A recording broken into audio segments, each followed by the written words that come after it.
In realms long forgotten, there are tales of the Forest Kingdom, a place of honour and chivalry, known to some as the Land of the Purple Dragon, but known to all as Cormyr.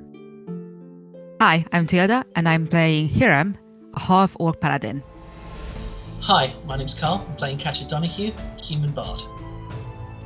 Hi, I'm Julia, and I'm playing Badger, a forest gnome monk.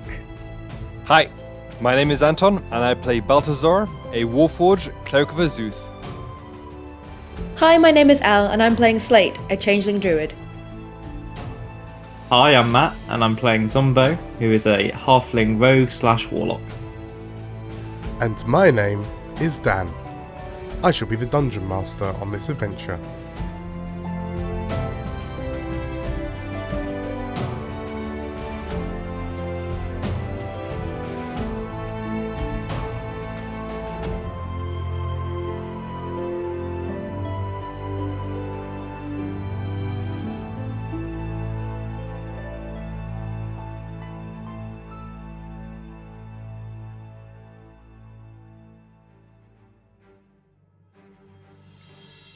Good evening, everybody. Good evening.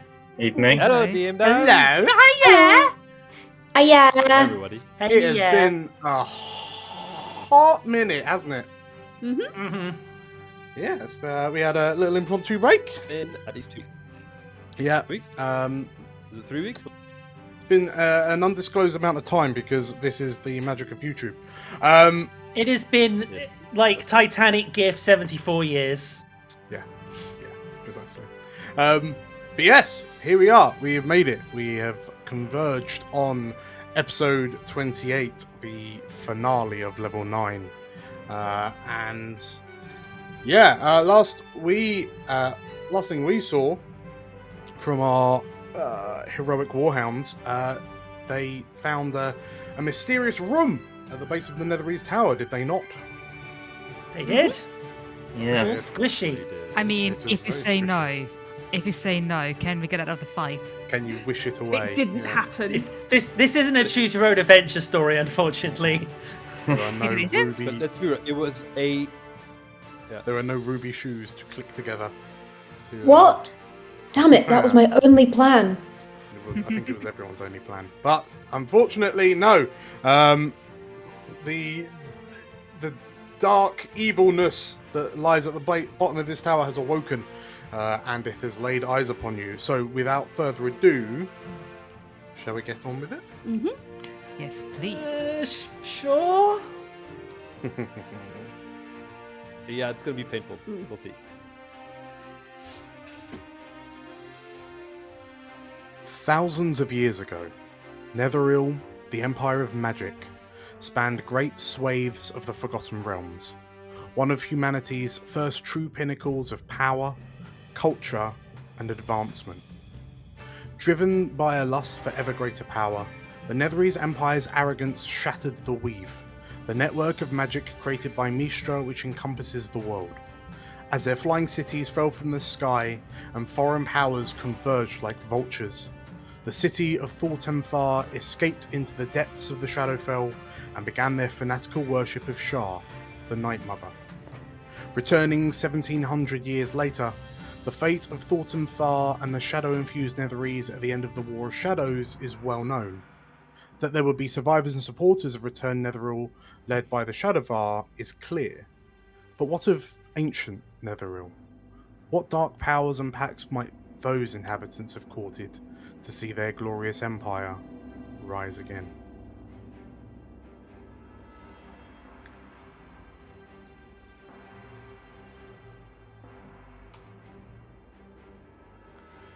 Oh, You dear. find yourselves You still have a chance to turn back, Dan. You find yourselves in a peculiar room that gently pulses with light from a large pink pool ahead of you, much like that of a beating heart. A bridge spans the pool and lining the walls are a number of what appear to be almost organic-looking tubes, veins, muscle in lieu of stone or mortar or wood. Ahead of you, at the far end of the bridge, is a raised dais upon which stands a 9-foot-tall, black-skinned creature. Humanoid in nature, except for the mass of wriggling tentacles which hang from its face. At its feet lies the corpse of Katya's one-time tormentor, Ursula Boatwright. A vicious hole punched into the back of her head. Couldn't happen to a nice person. Atop the creature's head sits a shiny gloss black diadem studded with a number of black crystals. You know it to be the artifact which you have been searching for and has been the artifact of interest that has spurred the Cormyrian Civil War. From 4 pods on the sides of the walls, these 4 pods have opened to disgorge 4 more humanoid creatures, smaller in stature, perhaps only just over 6 feet tall, but unnervingly slender, and they turn to you with slightly glowing pinkish eyes, and you see their tentacles quiver with anticipation. The figure on the dais raises its hands as a black staff materializes in its right hand and a dark flame ignites at the head of the staff. The feast begins, it declares. Everyone, roll me initiative. God damn it, man. I thought we were friends. Oh dear. It's What? pretty good. No, Pretty good. no, that is terrible. That is illegal. Oh, I haven't got any wild shape left. I got 8. Yeah, no, I have very little left myself. That is a very good point, and thank you for reminding me, El. As you, the gathered Warhounds, look upon this scene, and you realise that at this point, your actions will firmly and decisively dictate whether you live or die. You feel the surge of adrenaline build and rise up through you. You may all immediately take the benefits of a short rest. Okay. Ooh. Okay. That's a game changer. DM. Warlock, baby. I am taking back everything bad I said about you down in the past week. I have a feature that uses a bonus action to regain a spell slot. Yeah. I can't remember what it's called, but I will use that, and I probably so I would regain a spell slot, I guess. Okay. I assume that Song of Rest will not apply. No. Okay. So, with that flurry of rolls, as everyone begins regaining health and certain short rest class features, as the towering, shadowy illithid at the dais in front of you holds its arms aloft, its voice echoing the walls, and the room itself seems to pulse to life. What do you do? Oh no. Badger's will literally go, oh no. And probably, I think she'd probably take a sort of slightly defensive stance up on the bridge. Okay. Yeah, can she go there? Yeah, absolutely. So as you move up onto the bridge and you kind of look over the edge, there are no banisters. And what you notice is that beneath you is indeed a pool of what appears to be this thick, pinkish, viscous liquid with a number of lights kind of erratically kind of shining through it. And there's a horrifying moment where you peer a little bit closer and you notice that the glints of light that move around aren't necessarily all glints of light. There appear to be little things swimming around in this briny substance. How far down is that? It is like, if you were to fall in from the floor surrounding it, it's like just under a 5-foot drop. From where you are stood at the base of the bridge, you're probably about 5 foot above it. Yeah. So what would I know about this pool? Give me a nature check. Yeah. Normal? It's only a 3. It's gross and doesn't look like it tastes very nice. Ugh. Okay, I'm just gonna... Off the back of a 3? I'm gonna dodge. Okay, cool. And you notice 4 sets of eyes like turn to study you as you approach. And anything else? That's it. Okay, Katya. Right, so I have one remaining level 3 spell slot. So, question is, everyone, do I save it for a counter spell or am I going to haste Hiram? Save it for a kind of spell. Save it for a counter spell? In these situations, I feel like it's best. I think so. Yeah. Be more defensive than aggressive, I think. Yeah. Okay. Do we think Beastie Boy at the top there is a bit magey? He might be a bit. Okay. A tad Okay. magey. Ooh, And mangy. Yes, who I'm now referring to as Beastie Boy. I am going to draw first blood, I think, on Beastie Boy, just to sort of see how he fares. I'm exactly 60 feet away from him, I believe. Nice. Feel a vicious mock coming on. Yeah, it's going to be a vicious mock, and I'm going to, you know what, I'm going to put a bit of oomph behind it. I'm going to throw it out at second level, because I still have some second level spell slots. So, catch Is it. vicious mockery not a cantrip? It is not, unfortunately, it's a first. Oh, Vicious Mockery is, sorry, yes, I'm doing Dissonant it's not Whispers. Oh, okay, fair enough. Sorry, yeah, I got it confused there, but basically she's going to look as like... It's a strange whisper. Okay. Well, it's a whisper in his head, but verbally she's freaking the fudge out. Right. Okay. So as you do that,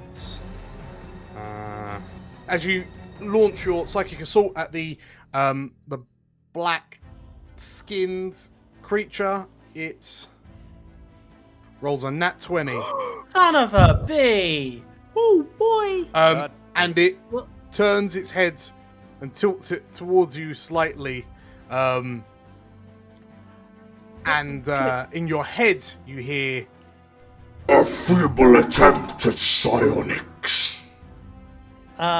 She slaps him for half of 11 at least, psychically, as he tries to approach her mind, like, get out! Okay. Cool. And he takes 5 damage. Anything else, Katya? Yes, I will also, in classic fashion, now they are all restored, Badger, have a bardic inspiration. Whoop! Okay. Will do. And then, yes, that's my turn. Okie dokie. Hiram. Hiram is going to look at the situation and just shout at everyone, maybe we should get out of here? But he's also going to step up next to Badger. And We need just, the diadem. and get into a defensive stance. Okay. So Hiram, as you make it to the base of the bridge alongside Badger, you also see this glistening pink pool. You can have a free nature check if you want to investigate it. Have a quick... I mean, I can, but Hiram is most definitely a city boy, so I'm not sure that's going to do anything. I've read 10. about it. There's definitely things swimming in there. Seems to be. Goody. So yeah, there are creatures. They seem to be almost. They look like tadpoles, actually. Ooh, baby flares! I don't know. Ooh. Anything else, Hiram? No. No. I think I'm good. Okay. Here he comes. Okay, so. No dodge? That's unfortunately Emily and not me. Actually, can I just prepare an attack? Like if someone's close enough, I do want to hit them with my sword because that's way too close. Yeah. Okie dokie. So you're readying an action if anything approaches you. Yeah. Yeah. Okay. Cool. In which case, as the two of you rush up onto the bridge, the 4 figures that have emerged from the pods just kind of seem to glide out, and the tips of their feet brush against the floor, but they don't necessarily seem to be walking, as they just kind of 2 of them float to the opposite ends of the opposite sides of the bridge, and they turn to look at you, and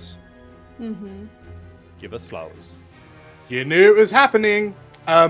One of the mind flayers lowers its head, keeping its eyes fixed on you. Its eyes glow, and then there is a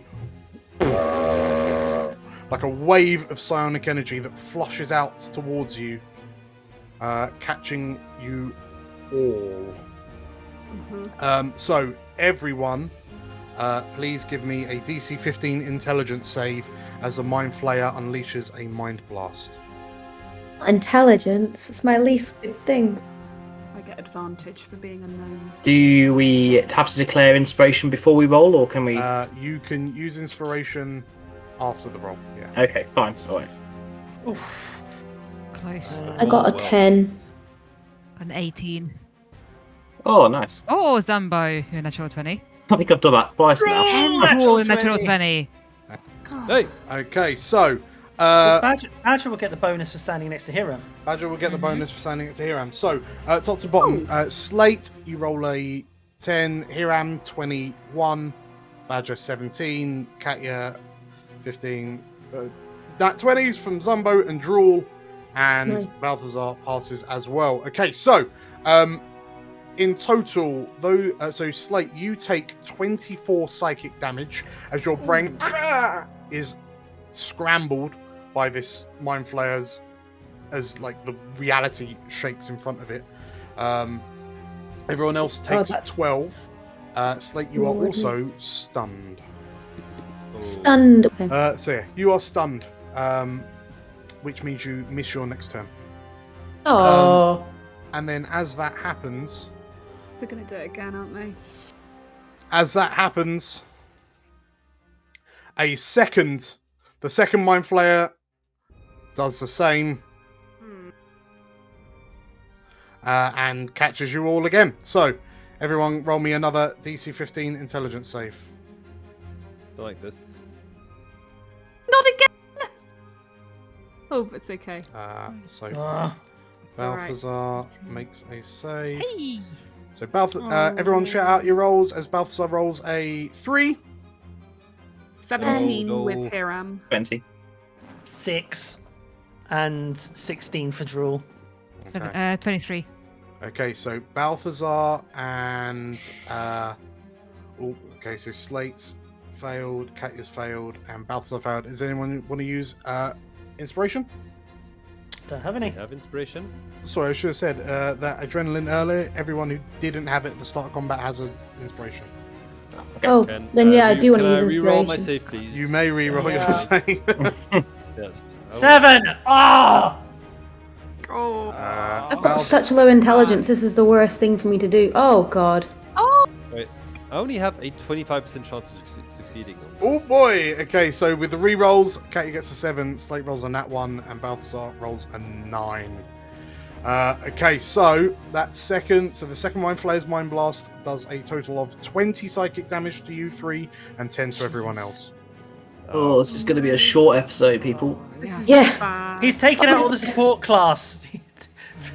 And as that happens, the other two float out and they kind of eye you warily. But you see them kind of lower their hands to their sides in an almost ritualistic manner, and you see glowing purple blades materialize above their palms as they conjure blades of psionic energy around their hands, and they turn to they look to you warily. Zumbo, what do you do? Yeah. So Betty is going to it's bonus action. Betty is going to glare at this one here. So that is a hex spell, and then she's going to spit out some balls of water into his hand, which he's going to start lobbing at the same mind flare. Okay, sorry, which one again? Sorry. This one on the left here. Far left. Okay, cool. Yeah, I figure try and kill the ones that haven't used their mind blasty things. Okay. So 21 for the first one. That is a hit. I think I just have 2 beams at the moment, so I'll try it again. 14 for the second. The 21 hits, the 14 misses. Okay, not to worry.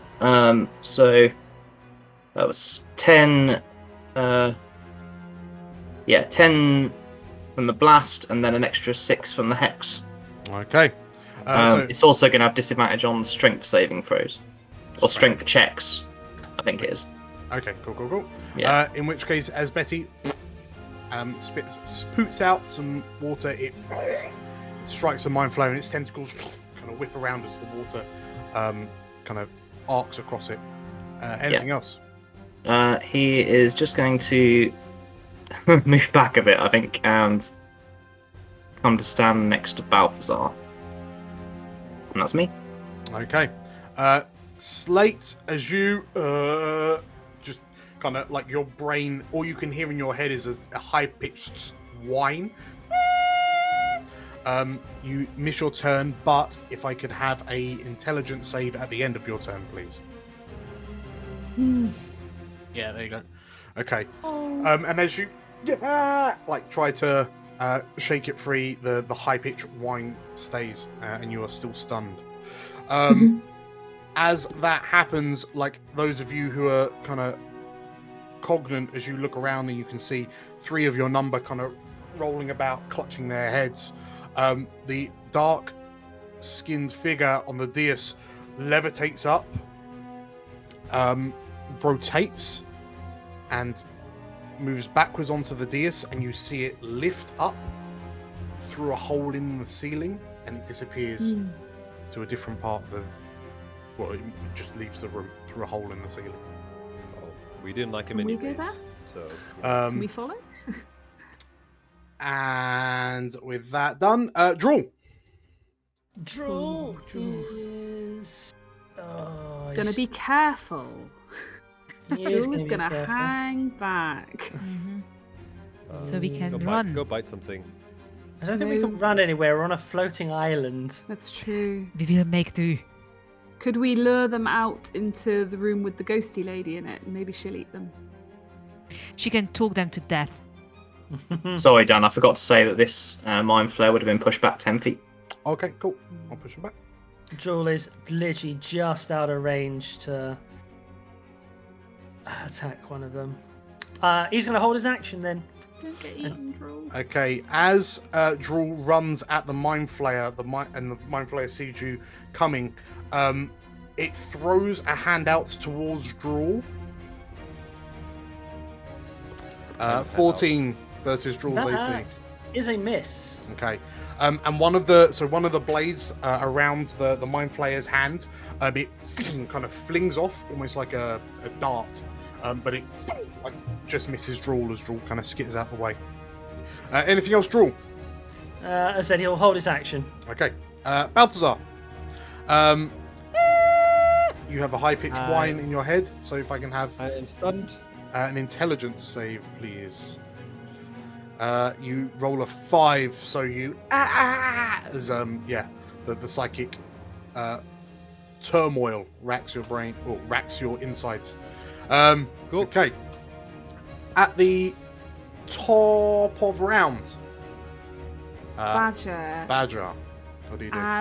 As a bonus action, Badger's gonna cast Water Whip. Yeah. So that is gonna be a dexterity save for the dude that Drool is running at. Sure. Just in case it matters, bear in mind that these guys are all floating. It's got a 30-foot reach. Yeah, that's cool. They're floating 5 foot above the ground. Yeah. Oh, does that? Yeah, that's fine. If it matters, yeah. It's fine. Speaking of which, sorry, begging pardon, just to roll back. Zumbo, the one that you shot with Betty, it manages to hold its concentration and is still levitating. Cool. So Water Whip against the Mind Flayer Badger. That is a dexterity save. It fails. It fails its dexterity save, so I'm going to spend an extra key point to do another d10 of damage. So that is an extra 4, so it's 13 damage, bludgeoning damage to the Mind Flayer, and I know it's floating, but I can either pull it closer to me or knock it prone. Like, can I knock it? Can I whip it to the ground, please? You can indeed. Yeah. Thank you. Okay, so in front of Drool, the water wraps around the Mind Flayer, and with a yank, you pull the squiddy horror to the ground. That is my bonus action. Okay. For my action. Mm-hmm. Maybe I'll just pile on with Drill. We'll tag team this one Mind Flayer. Jump on his back so you could like punch over the top of Drool. And Drill's like, that would be quite fun. So let's see. Could I leap over to the edge and then kind of get to over here and then do some fiery fists maybe? Okay. So as you leap and kind of conjure the whip and pull him down, you land as fire envelops your other fist. Yeah. Do I want to do fire fists or do I want to do my quarterstaff? Like, or that, yeah. I probably would use my quarterstaff. Yeah. Few Nice. hands. 19 to hit. Roll advantage because you've got. Oh yeah. Sorry. I'll do it again normally. That's a Is crit. this a crit? Good thinking.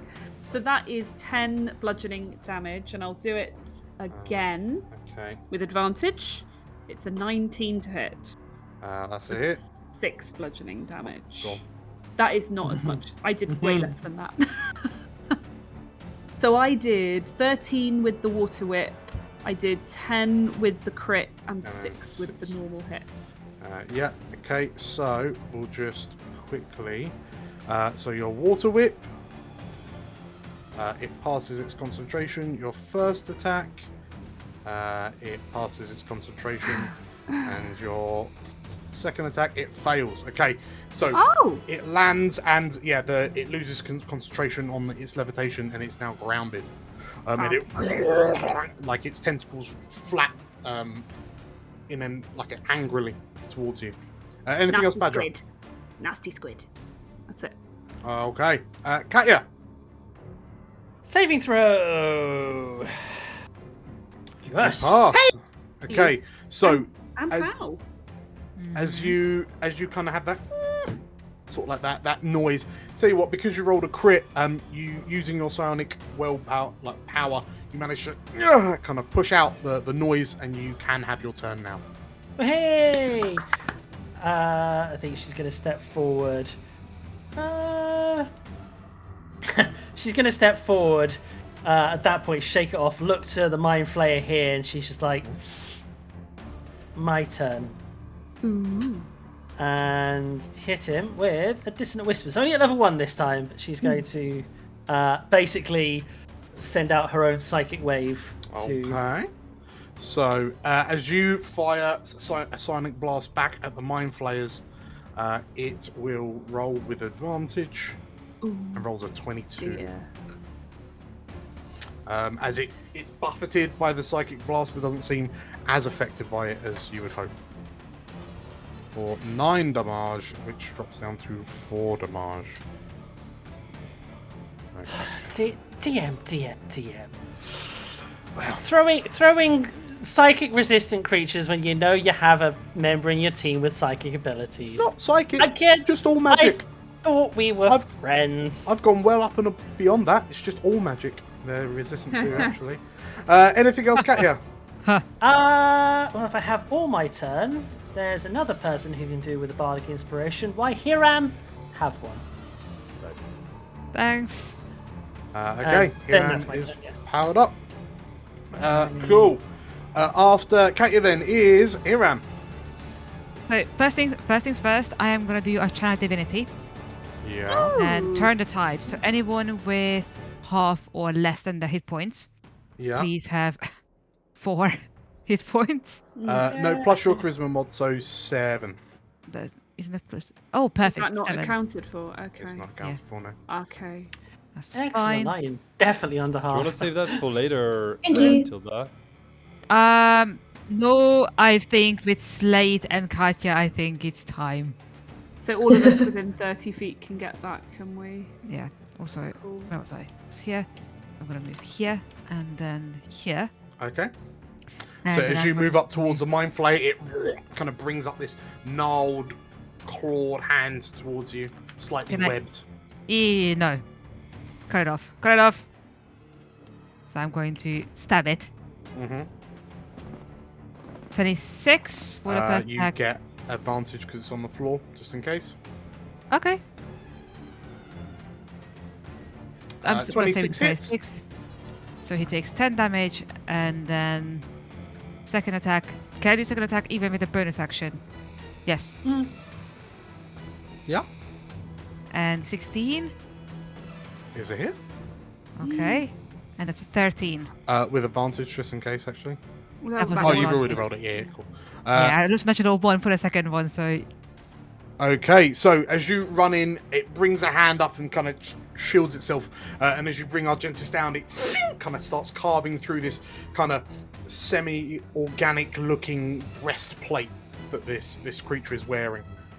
very weird question. Yes. As I am hacking, I assume because he brought up a hand, that's the first thing I go for. Sure.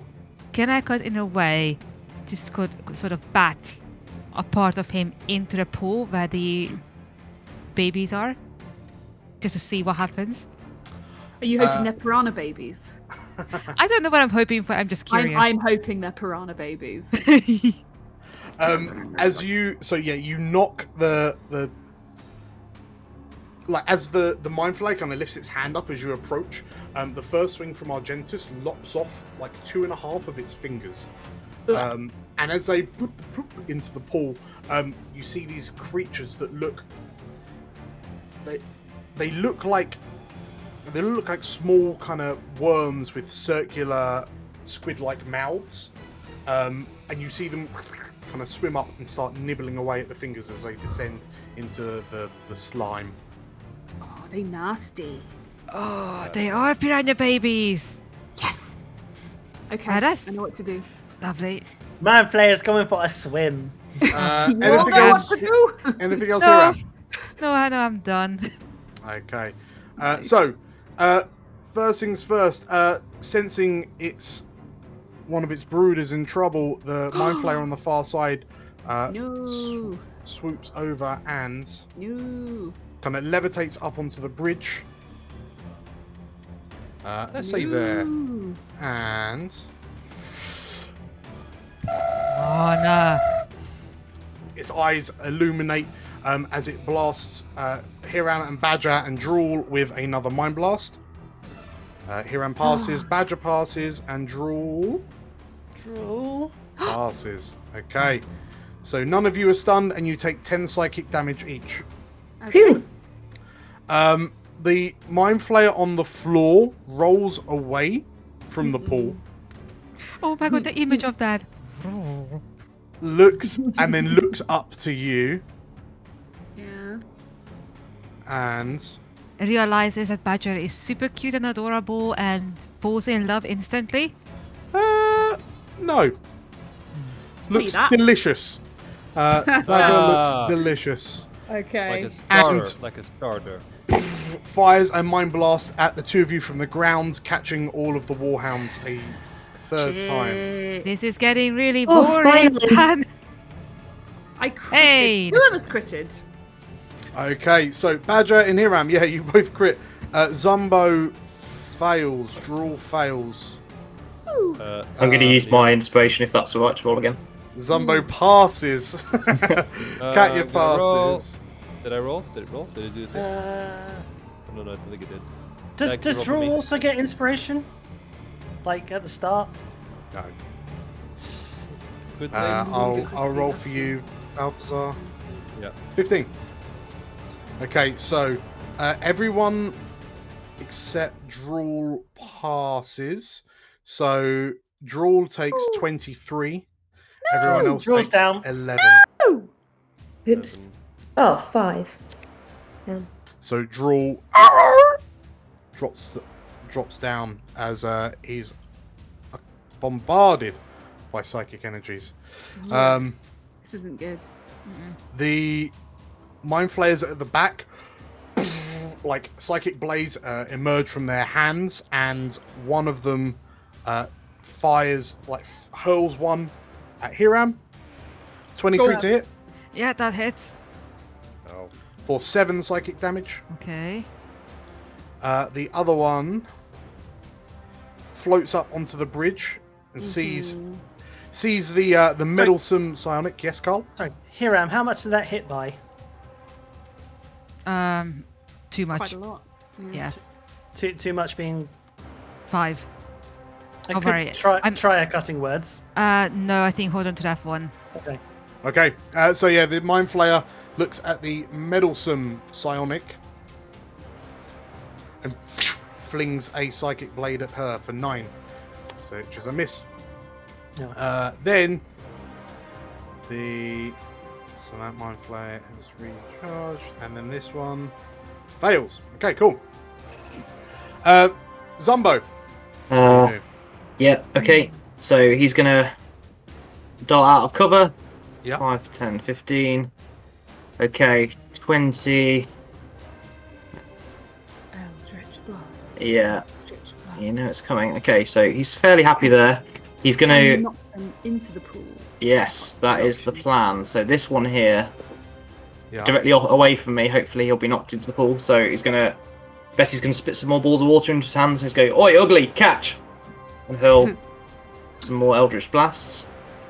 So the one you're shooting at, is that the one you hexed? Yeah, correct. Okay. Okay. That is a hit. Okay, and then that's I rolled a d6. I think I probably have to roll it fresh every time. Yep. Okay, so 12 force damage on that one, and he's Oh. knocked 10 feet into the pool. Well, so he's not 10 feet back, but what he will do, because he's levitating, Yeah. is take a... Concentration. Oh, Oh, man. Okay, he's blown back 10 feet, but the levitation kind of keeps him...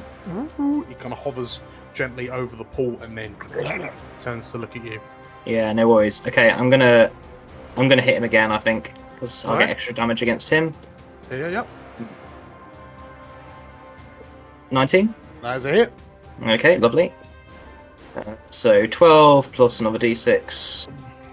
15 damage on. 15. Okay, very Solid. nice. That's force, right? That's force damage. That is force, yeah. damage. And he passes his second concentration, so he maintains his levitation. No worries. Okay, and then I'm going to drop a... Betty's going to wiggle her tentacles, and we're going to have a watery tentacle. Let's go. I've got 10-foot reach, so can I go there? Yeah, absolutely.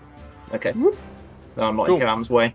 So your tentacle materializes alongside Drool, but behind Drool and Hiram and Badger. Sure. Okay, so that'll reach over Badger's head and try and whack the one on the ground. Okay. So it's on the floor, so roll with advantage. Okay, well, 24, but I'll roll it again in case it's a crit. Nope. Consistent. That's pretty good, though. Shouldn't complain about that. Okay, so 8 cold damage. 8 cold. Okay. And that one's already lost levitation. Okay, cool. So that's this cool. tentacle, bam, kind of slams down on the Mind Flayer, which is just kind of flailing to try and ward off your attacks. Anything else, Zumbo? Slowed by 10 feet, if that matters. Okay. I don't think it will, but cool. Okay. Slate, as you kind of hear the noise in your head, you're shaken, like you fall to one knee, as does like everyone else. Your world starts shaking, and it seems like the whole room it shudders, starts kind of vibrating and shaking quite violently. And those of you who are more perceptive, you can hear the sounds of, it sounds like tumbling rock. Yes, Slate, your turn's nice and easy. If I could have an intelligence DC 15 save, please. See what we can do. Yay! Hey! Okay, so as the as the world shakes and you kind of hear the noise of the vibrations, kind of they pierce through, drown out the high pitched squeal in your head, and you are like your world becomes clear. Your vision stops being blurry and disorientated. But yeah, you're back up. Draw, death save, please. Yeah. Oh. It's okay. That is a first pass. Balthazar, as you are shaken around by the vibrations, if I can have intelligence save, please. You'll have to roll it for me, I think. Yep, no worries. What do we get? That is a 19. Oh my god! Okay, so yeah, I'm gonna get blasted next turn, and then we'll be restunned, and then I see this. Absolutely. So yeah, the shaking also frees you of the mind blast. But it happened at the end of my turn, correct? End of your turn, correct. All right, gotcha. All right, cool. Badger. Right. Gonna whack this dude on the ground Yeah. with my my stick. So let's hit him with advantage. He's still down, is he? He is still down. Yep. 17 to hit. 6 damage. I don't know why he's down, but he is. No, he didn't get up. I think he just because he tried to roll to get He away. rolled from the off. ball. Yeah, 6 damage. Okay, and as you swing your quarterstaff, you hit the bulb on the side of its head. It's like this kind of fleshy sack, and it pops under the blow, and like this kind of dark red viscera bursts out across his shoulder like a popped zit. Gorgeous. Okay, Lovely. and one more. That's it. 21 to hit. 10 damage. Okay, and as you bring the staff around the other way, you catch it on the other side of the head, and you hear it as its neck snaps. Cool. And then I'm gonna see what I can do about this guy over here. It's time for Bed is another laying down water some whip. pain. Another water whip. It is time. Please, may I have a dex save from this guy On the left bridge. here. Okay, so as you whip up to the bridge, the Mind Flayer hovering above it, he fails. He fails. So Say he. I'm gonna. Can I do him at a bit? I can't really do it at an angle, can I? Unless he's raised up a bit by the bridge, I could. Well, kind of whip him at down that towards point, the water. he's about 10 feet plus 5. He's about 15 feet above you. Yeah. So if I bring him in a downward trajectory, can I get him into the water just in front of me? You can pull him. Well, if he fails his con save. Sure. Let's see. Sure. So how much damage? It is going to be just 4 damage for him. That might be I'm all not you blowing need. another key. Okay. So as you whip around the Mind Flayer's torso and yank him towards you, Yeah. He it passes. kind of swoops down towards the surface of the pool, but he kind of forces his hands down and stops just above the bubbling surface. It's fine. I'm just gonna use the rest of my movement to reposition. So 10, 15, 20, 25, 30, 35, 40. Okay. Okay, done. Katya. Unfortunately, I'm going to have to waste that 3rd level spell slot for a mass healing word. It's not a waste. It's a very good use of the spell slot. On Hiram, on Drool, on Badger, on Slate, Thank you. On you. on me, and I have That's 1, five. 2, 3, That's 4, five. and because I can see Zumbo, but I can't see Balthazar, so it will be Zumbo as well. Is it? I mean, You can see. yeah. Sorry, yeah. Cool. So everyone but Balthazar gains 7 hit points. Thanks, Katya. Cool. Thank Right. you. You're welcome. Now that was my bonus action. I can still do a cantrip, can't I? Yes, correct. Excellent. I think what I'm going to do is look at Mr. Floaty Pants here. And she focuses on him and tries to pierce his mind with a mind slither. Very good. Okay. So as you fire another psychic bolt at the Mind Flayer. He rolls a 17. Which is just a pass. It is, unfortunately. Darn it. I was hoping for that subtraction on the saving throw. I've got nothing I can do against that saving throw. Oh well, he doesn't even take damage for it, so. Okay. Hiram. Right. Badger has just kind of wrenched one of the Mind Flayers towards you, and it's kind of hovering. It's teetering above the surface of the briny pool. The other two are kind of looking at you like eyes dimming from the Mind Blast. A bit far away, isn't he? The one above the pool. It'd be a stretch. 10 foot from you, isn't he? However, let me do a bit of Could get counting. there. I can. That's exactly what I was measuring. So if I go here. Okay, so as you scoot round past Badger up onto the bridge. Yeah. and Now it's the Mind 5 feet, Flayer is so- just below you, like his head is at waist height. Is it? Let's see if I can separate it from his body. Okay. Okay. Just no. Yeah. 28 That's a hit. for 14 damage, 14 damage. and then 12. Okay. You do have Bardic. I do have Bardic. It's a D8, isn't it? D8. 15. That is a hit. Oh, thank God. And that is 11. 11 damage. Okay, so spurred on by Katya's words, you deliver 2 strikes. The Mind Flayer kind of brings its arms up to catch your blade with the psychic energy around its hands.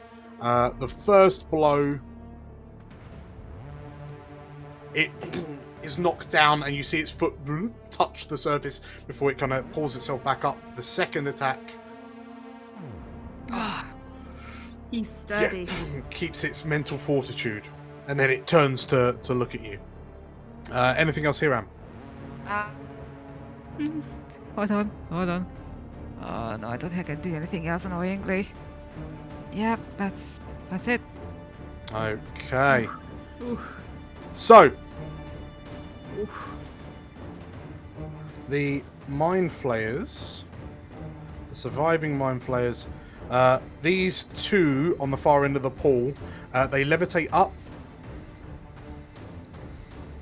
and they kind of move up towards the dais. Well, they kind of levitate up to the top of the dais, and they look to each other and...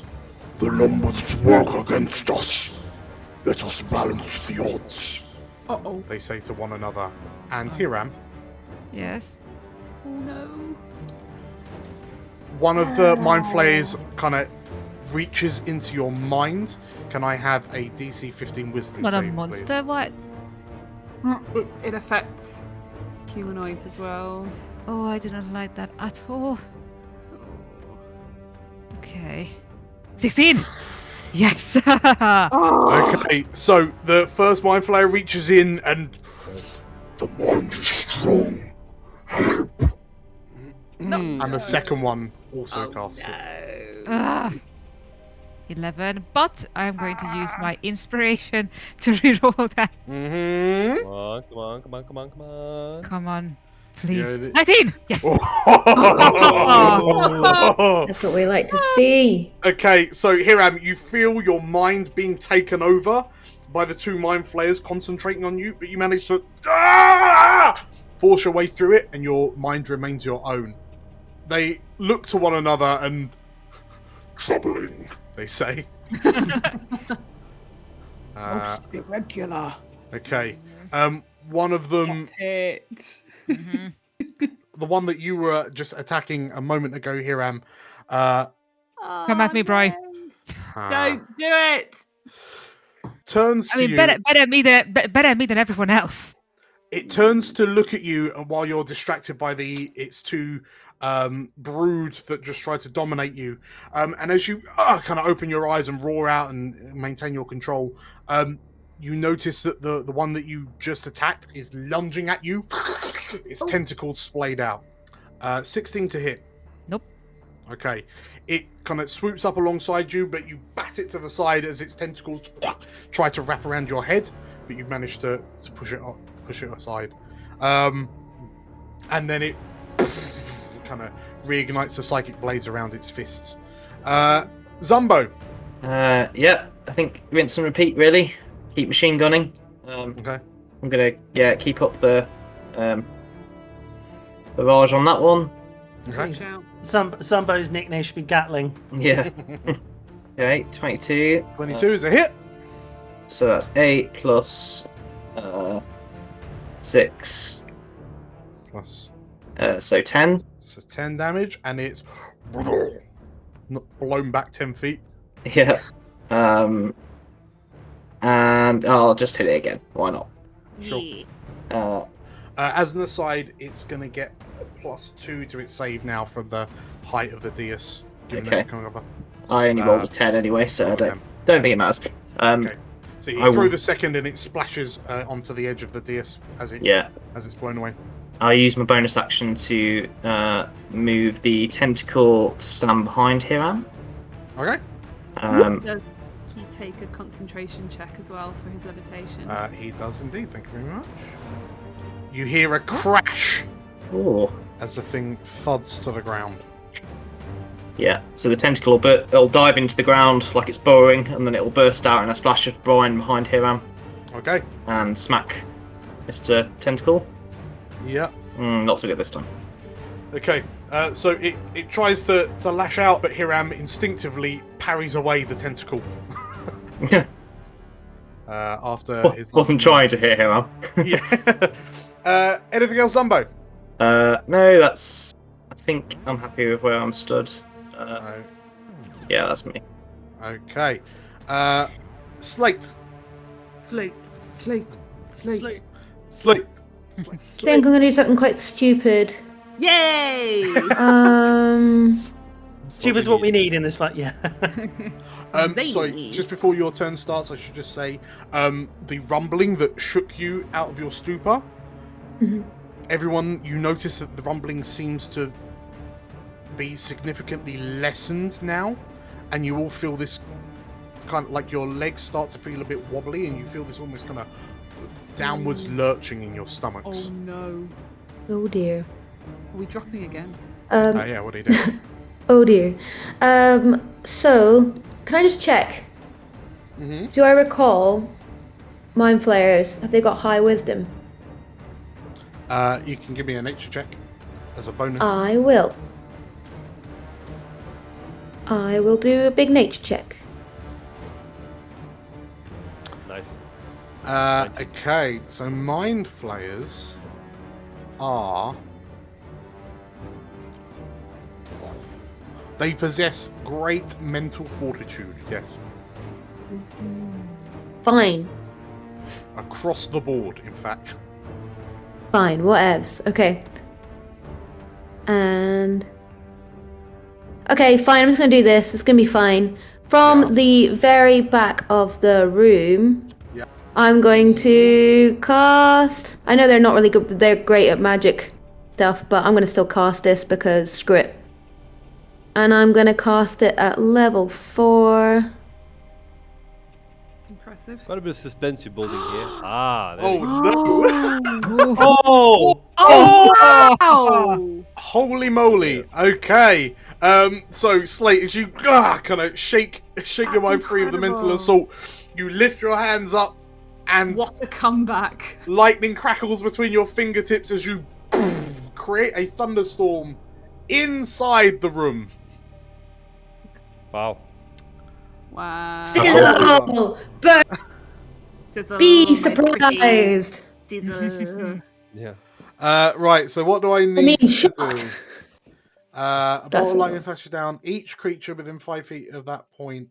Oh, really? It's a 10-foot cylinder. Oh no, with a 60-foot radius. So the storm you've created is a 60-foot radius. You then choose a point and zap something within 5 feet of that point. Get rid of the one back there before he can cast any more spells. Yeah, let's do that one. Okay. So as you create this storm, the Mind Flayers kind of look up, just as this lightning bolt arcs down. Each creature must make a dex save. There's a part of me that thinks, would it get its advantage?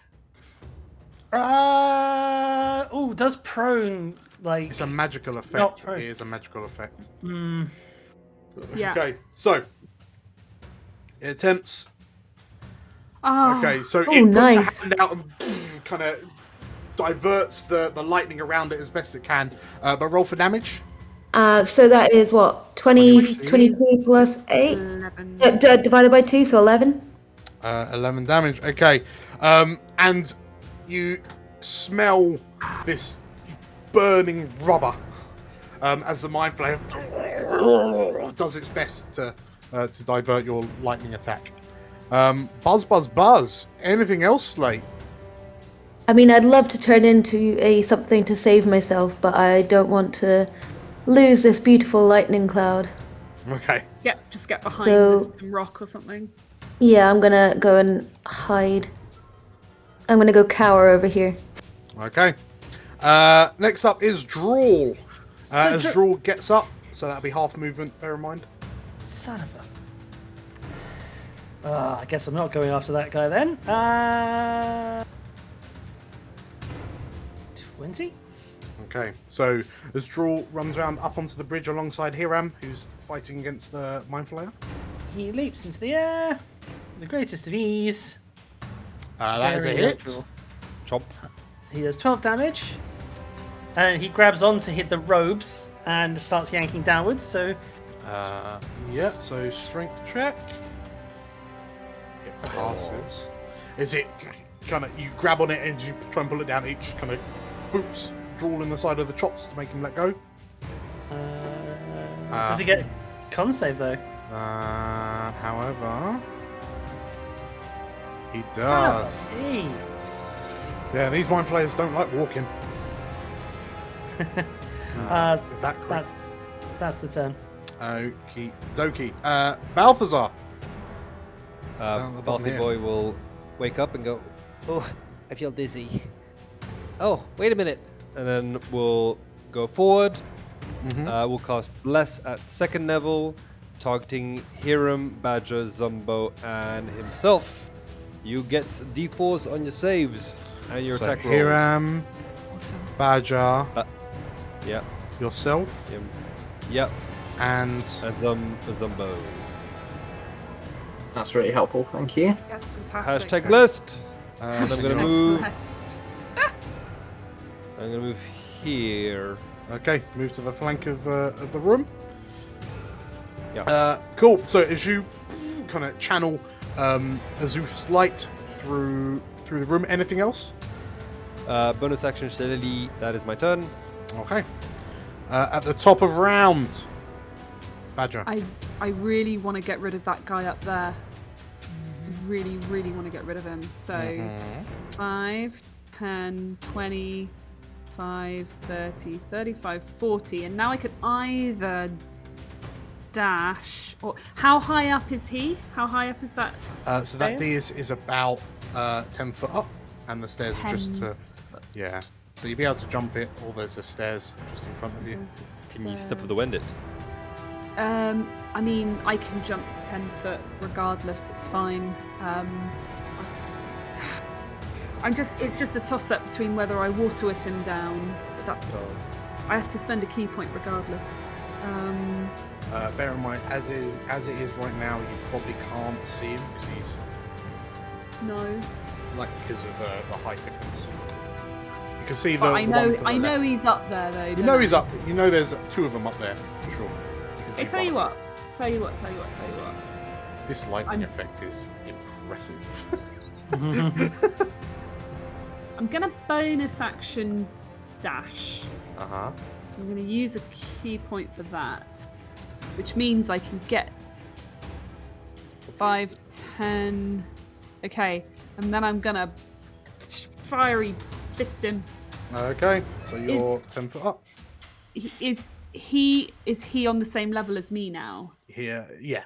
Kind of on one knee, having just been knocked down from the sky by Zumbo. I'm probably just going to keep using my quarterstaff, to be honest. Okay. It's a 26 to hit That's it. for 10 damage. Okay. The creature looks up and sort of like kind of lunges at you, and you manage to jam the staff into its mouth, and you feel something rip at the end of your staff as you and kind of pull it back. But the mind flayer, the tentacles kind of lash out at you, and then they go limp either side of the quarter staff, and it slides backwards onto its awesome back. How far did I say I'd gone in my 20. dash? 20. I don't really fancy my chances taking on a Mind Flayer one-on-one, so I'm going to head back towards the group. So I guess 25, 30, 35, 40, and that's my turn. Oh, hang on. I guess, yeah, there's nothing to second attack, so that's fine. I'm done. Cool. Okay, let me put some heights on these just to make it a little bit easier. There we go. Right, so after Badger, what does Katya do? I have a question, because Ursula sent me those 3 alchemist fires, right? Mm-hmm. Did I keep them or did I give them to someone else? Ooh. I don't think they were actually given out during Did you give them to Balthazar for potentially setting the ships on fire? Do I remember wrong? I think, didn't you give them to Emily? I don't think I would have given them to Emily. No. Oh my goodness. Hiram would have told me off if I had done that. I don't know, I feel like you did. I think I talked about giving them to Yeah, I think we discussed it, various plans. Yeah, and I'm then not I sure was we actually horrified did. that it never happened. So I assume that they're still within catches, because I haven't got them in my inventory, but I assume catches still got them. Yes. Yeah. Question number 2. This thing in the middle is a beating heart, correct? Or some sort of beating organ? It's throbbing with light, but you've not gotten close enough yet to know. That's fine, but there's a throbbing light coming from the pool. Yeah. Question number C. Does alchemist fire burn underwater? Is it like napalm? I guess it would be. That's why it's alchemists. Cool. But it does burn out. The kids. It does burn out. Napalm the crash. Yeah, that's exactly what she's going to do. She's just going to basically, she's going to pull out an alchemist fire. So as you get to the pool's edge, you can see that it is in fact a pool with this bridge running over. There are a number of kind of almost kind of intestine-like tubes that crisscross round it. There's these little kind of tadpole-y looking worms swimming around inside it. They begin to converge towards you as you stand looking down at it. She presses on the cork just as it pops. She throws it just as it pops. So as the air starts mixing with it to engage it, all the liquid hits the water, and she's going to basically throw the alchemist fire into there and says, "Hey, squid face!" Okay.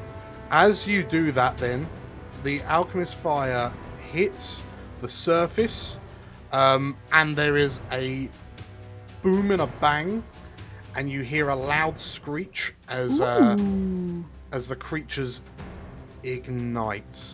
Amazing. And the waters the pool surface bursts into flames.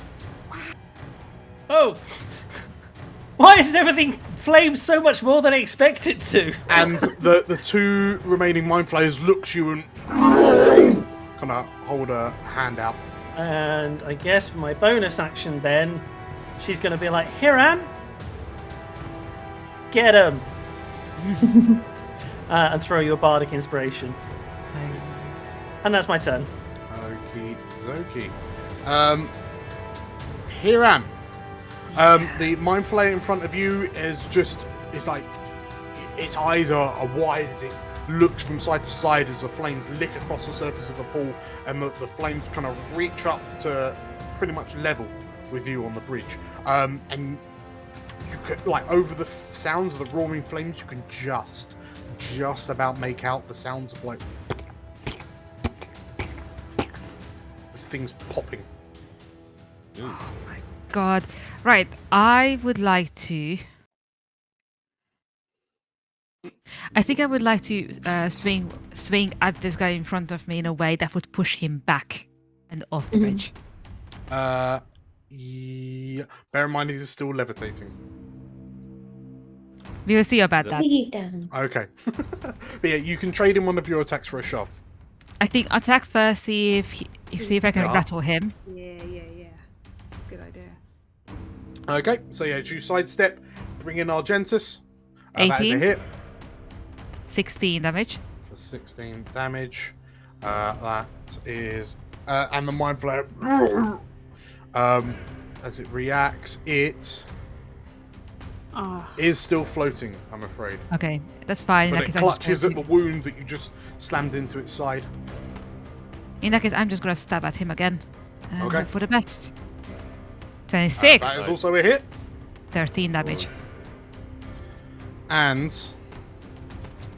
as it kind of holds its side, it looks up to you and goes to lunge at you with one of its like psychic blades.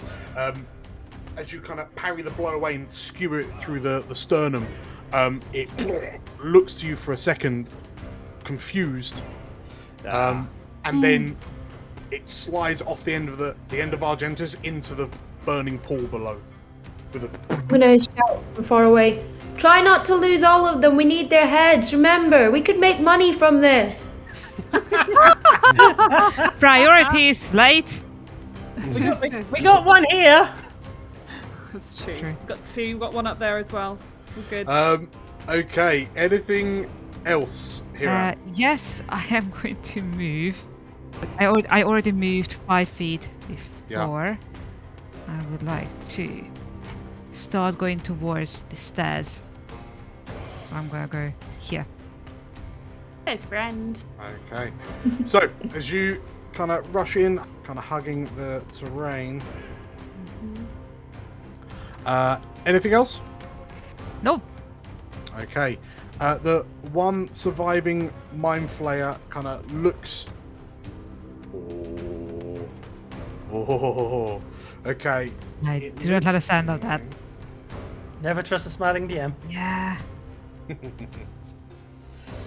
It retreats. Mm-hmm. Begins floating back as far as it can. And Oh dear.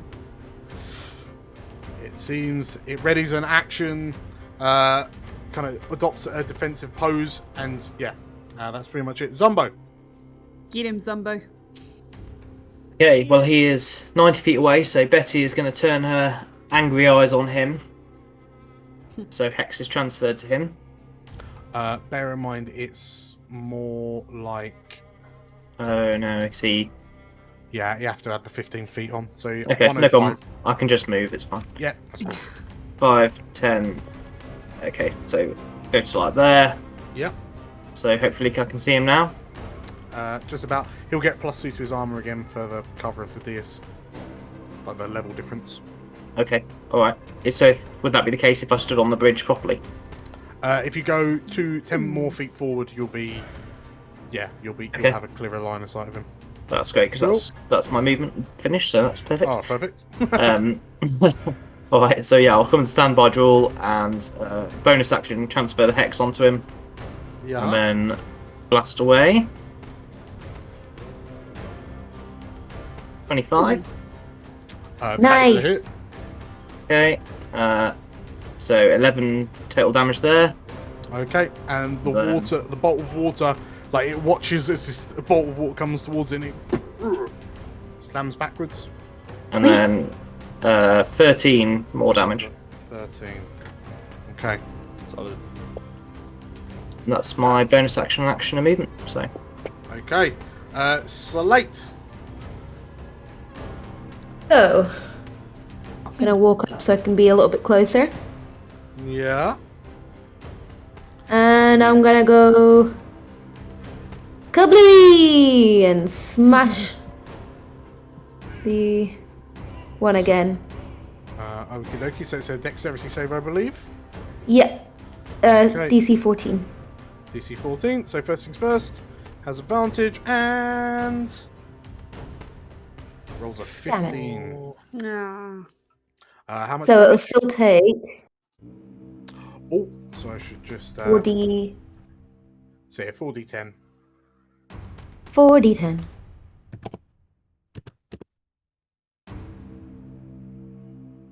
31, which halves to 15.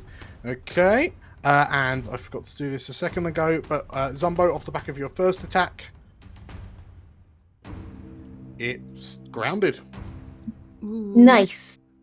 Okay, so it boom, drops to the ground and is no longer floating. And as it steadies itself, it then kind of looks up and dives out the way of this bolt of lightning that arcs down. Anything else? That was my action. Mm-hmm.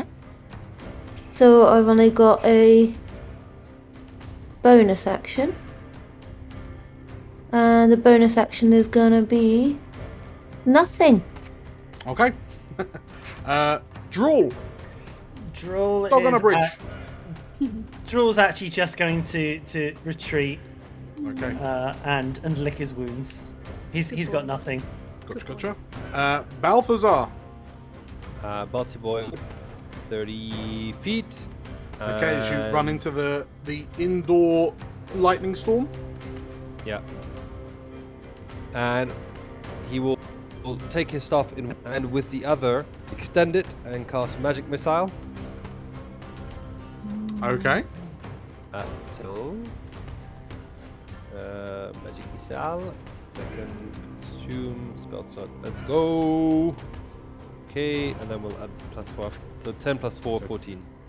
14. Okay. The Mind Flake kind of brings its arms up and is hit by 4 quills, are they? Oh yeah, good idea. Okay. As it's slammed by 4 heavenly quills. Cool. Anything else, Balthazar? That's my turn. Badger. Badger is gonna zoom 5, 10, I guess 10, 15, Yeah. 20, or just 15? That's 20. It's got the stairs, 20, okay. 25, 30. I think I'm close enough. Let's do another. It's her favorite thing, the water whip. Yeah. Let's give me a dex save, please. Okay. So you can see this Mind Flayer with its arms up, trying to shield itself from some quills that are impacting it as it's distracted. It looks up just at the right moment to duck out the way of the water whip. It grazes him, however, for 4. Let's just do the standard 1d10 damage. 7 bludgeoning damage. So takes 3 damage as it kind of ducks out the way of your water whip, and it kind of looks up to you, and you can see there's this kind of inky blood running from various wounds on its body. Okay, and then I'm probably just gonna back off a little bit. And that was my bonus action, so actually for my action I will probably dodge. Doge, okay. Doge. Cool. Please. And Katya. Problem is, anything I can do at this present moment in time is it's just going to have advantage on. Don't think I can get close enough to do any physical attacks to it. No, move back there. How far away is he? Adds 10 to it as well. 60, so I am actually just going to forego my turn. Okay, just dodge. Dodge? Yeah, just dodge. Okay. In which case, Hiram, you've just seen Badger warily kind of go up the stairs and drop into a defensive position. What do you do? I'm gonna follow her. Okay, so Yeah, it's double movement to go up the stairs, so 15. okay. You know what? It's 20, 30. And yeah. I'm gonna ready Slide an up to it. action. Okay.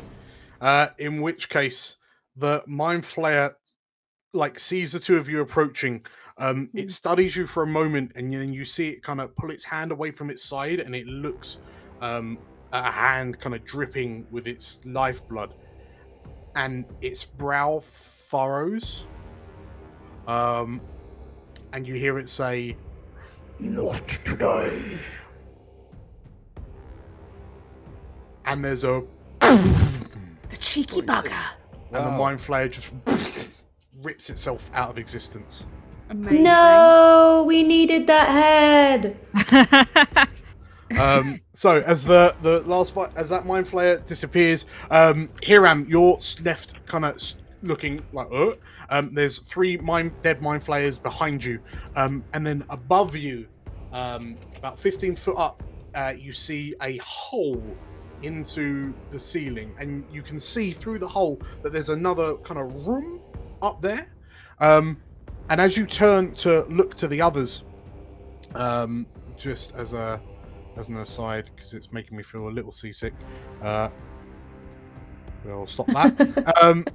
So Hiram, as you turn to look to see if everyone's okay, thankfully everyone is still standing. Everyone looks a bit beaten up, but everyone's still standing. And it's at this point that you recognize that at the far end of the hall where you entered, there is what appears to be a stairway with light emerging from it. Oh. Okay. Oh. You say it's a stairway to heaven. Well, yes, potentially. The stairway kind of backs onto the wall that you moved around as you came in, and like looking across, like the room is murky and kind of illuminated by these pulsing veins, but yeah, it looks like daylight from the top of these stairs. Sweet. We're gonna rush to it, I guess. Let's go that way, I guess. Okay. Yeah. Can I? Before we go- Has everyone watched Ghostbusters? Like, Yeah. they saw a door with stairs up with light. Did that end well? No, they had to choose between the Deformer and the Destroyer. Well, Let's I not think go we- to the light. I do want to point out there is no Ghostbusters in Cormyr. I don't remember Ghostbusters, so I think this is fine. If Mind Flayer asks us to choose the former Destroyer, don't think of anything. Easier Before said we than go- done. Before we go, I'd like to A, use my health potion, Yeah. and B, just look. Is there anything in this room that's like, there's no diadem, there's no extra bits and pieces that are. You know that the diadem disappeared up through the hole in the roof on the head of that large, black-skinned, massive mind flayer. Okay, and the hole in the roof just shows the sky. So the hole in the roof above Hiram's head isn't illuminated in any way, but the staircase kind of behind you, from whence you came, there seems to be daylight coming. Like it, if you will, it looks like just a short staircase up to like the next floor, but the next floor seems to be open air. Or there's someone casting the daylight spell up there. We're going back and not forward, so there's no point in going up to this one here where the Well, guy so just disappeared from. The one that the large mind flayer disappeared through is literally just a hole in the ceiling, so he kind of levitated up. He just flew up through it. So if you've got abilities to go up as well, I mean, I'm then tempted. You're tempted. I'll come back for a minute though. Okay. I'm gonna have my healing potion. Slate, you get 5 hit points back, and draw, you get 6 back, and Thank that's you. the last of my lay on hands. Woohoo! Thank you. What's going on with this heart, Dan? Is it burning? What is the fire still? It is still burning. You can Nice. hear the sounds of little screeches coming from inside it, and it sounds like wet popcorn. Does it look like if we leave it to burn, it will die, or does it look like we need to finish it off somehow? It looks like whatever's flammable in there is probably gonna just burn its way through eventually. But right. Yeah, they just need some Gaviscon. It's fine. It's literal heartburn. No, it's effectively we've just thrown a match on paraffin oil. Yeah. I think somebody's looking down and then nods to Katya. Going, nice idea, Katya. Thank you. I was hoping it might distract them, and it seems like it did. Hopefully, it's annoyed the one upstairs as well, to the point he's not going to be thinking rationally. We can take this moment to drink any potions or cast any spells before you head on up. But I should just say that there's that swaying that you experienced earlier, and that kind of downward lurching in your stomach, that's still present. Gosh, that's not good. Hiram, have you dished hit points out yet or not? Yes, I did. You've done. Okay. Do we want more hit points? I don't That's the have a question. lot. I Yep. would like to cast 3 rounds of Cure Wounds. Is that cool? Yeah, absolutely. There you go. Cool. Okay. How many spell And- slots you got left? Quite a few. The lucky thing about being a druid is that sometimes I can just be a bear. There you go. So You heard it. You heard it here first. I would like to hold out Narvla's sickle, Mm-hmm. and I will then cast Cure Wounds on who's next to me. Who's thing? So Hiram first, since Hiram is the first one to I'm seeing. I will cast Cure Wounds. It's going to be level 1 because I've only got a few level 1s left. I get also with the sickle, I get an additional D4. So you get 8. Yes, you do. And then I will go to Drool. And I Or, will... or yourself, you know. Maybe. I mean, how well is Drool and Balthazar doing? Drew- How much have I got? I've got 50 hit points. Yeah, Drew's down Okay, to then- 21 of 48. I'm at half. Okay, I'm gonna go for Drool because Drool looks bad. And again, holding the sickle. Okay. So- And then one on yourself. Probably will because I got 23, but I could just turn into something from here on. So that's 12? No, 11 for Drool. 11 for draw. Okay, And then I yeah. guess maybe I should do mine because I am a weak little baby. Yeah, I'm gonna dump one for me as well. Let's get all the healing done. And that's just gonna... Right, it's 6 plus for So me. 8 for me. So, okay, so, yeah, as the magic is enhanced as it's cast through Narvla's sickle, Slate, you managed to patch some people's wounds together. Balthazar, you managed to patch some wounds together. Is everyone ready? Yeah, let's go. Would a minute of spells have passed? Would like Hex be down and stuff? The 1 minuters would be gone, yeah. Yeah, okay. Oh, bless How is a big minute. is that hole? Thankfully, the is it? Bardic as well is still on Badger in here, and that's Yeah, 10 the Bardic's minutes. on, but I don't think the Bless is. No, but bless is a minute. I thought it was 10. It's not. There you go. Okay. Okay. It be gone. How Right. big is the hole that the Dementor? How big is the hole the Mind Flayer went through? What, the back of the room? Yeah. 8 foot. 8 foot. Okay. Yeah. So, as you kind of ready yourselves and you all kind of, well, all of you or all of you bar Slate? I'm just gonna fly up there as an eagle. Yeah, I'm gonna be something big and cool. Just trying to think of what the best big thing to be is. It's gonna be the eagle, isn't it? It's gonna be the eagle. You want to wait till we get up there so you can see what the situation is? Don't move when you get up there. Is that a... What the... Dad, Don't move when you get what up have there. you done? What have you done? Slate, what are you have doing? done, What are you doing, Slate? I want to go up the other way as a giant eagle.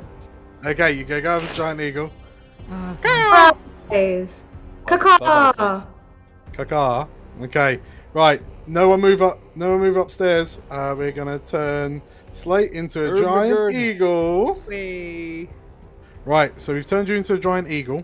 Okay. Uh-huh. So don't you move because I'm gonna move you for you. So everyone else, as you burst up the staircase, you find yourselves on what appears to be the deck of a flying ship. So cool. And it is cold. You are a long way up. You can see the clouds streaming past you as, and at the prow, the front of this ship, there are large kind of tentacles with grotesque spined sucker pads, which almost seem to be pulling the vessel through the air. You can see a number of tentacles kind of slowly gyrating, almost as if swimming through water. And it dawns on you that this wasn't a room. This was a whole vessel.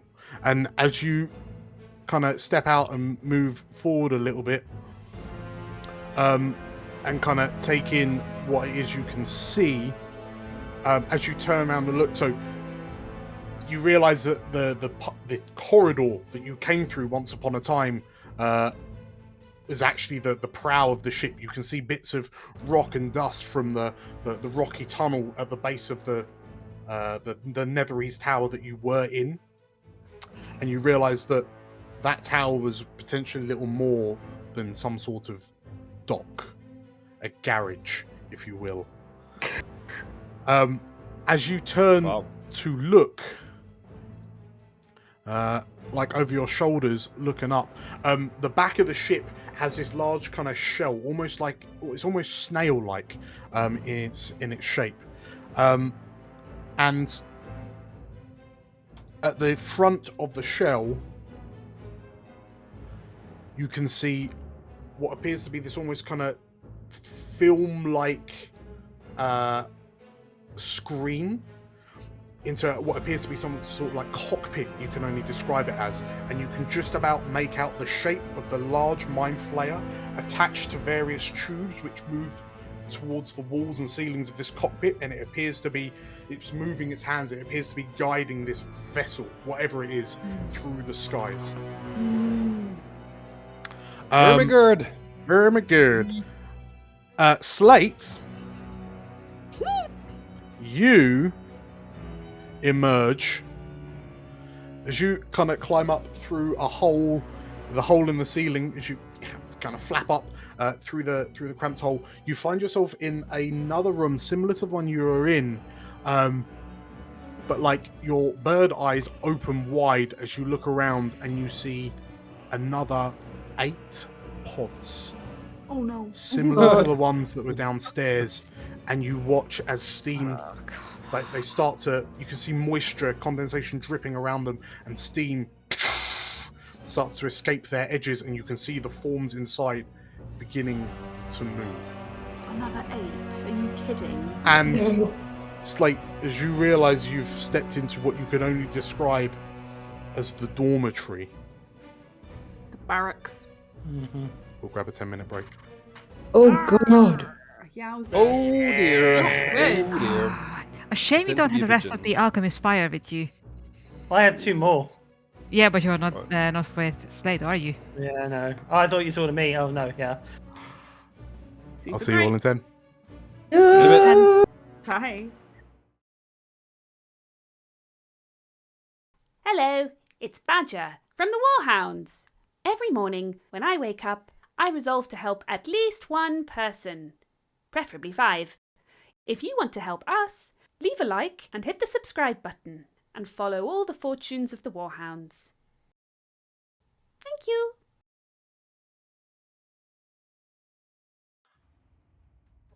Welcome back, everybody. Don't butter us up. 8 mind flares. Screw you. Hi, Carl. So we meet the Warhounds as they emerge onto what appears to be the deck of a large mind flayer flying vessel of some sort. If I could, Balthazar, as you step out into the daylight, and it is blinding daylight, given that you are piercing the clouds over the Dragonmere Sea, and you can see the water rushing by down below. You take a look, and you, with your history and with your knowledge, you know that you are on a Nautilid. These are space-borne vessels that the Mind Flayers use to move between the stars, and it's currently flying across the seas of Cormyr. Fantastic. As you kind of all look around, so it's difficult to tell what kind of direction you're. Actually, it probably wouldn't be that hard because you're significantly closer to the sun. Yes, you appear to be heading at a northwesterly direction. Son of a bitch. Towards the mainland. Okay, gotcha. As And so as you step out and you look at this deck behind you, looking over your shoulders, you see the shell, almost like a snail shell of the vessel, and through a clear membranous screen of sorts, like a windscreen of sorts, you can see this large 9-foot tall black mind flayer kind of moving its hands around, almost like it's swimming or pulling things around with all these pipes and tubes attached to it. You, like, to either side of you, there are curved staircases heading up to a slightly higher level. You can see these kind of, these tentacles, which almost seem to be swimming through the air, but on the flanks of the ship. Everyone but Slate, what do you do? Start climbing the stairs, I Climb guess. the stairs, yeah. Okay.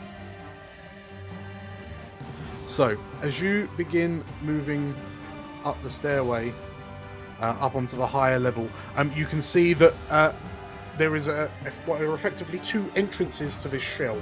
They're almost like, it just holds to the shell.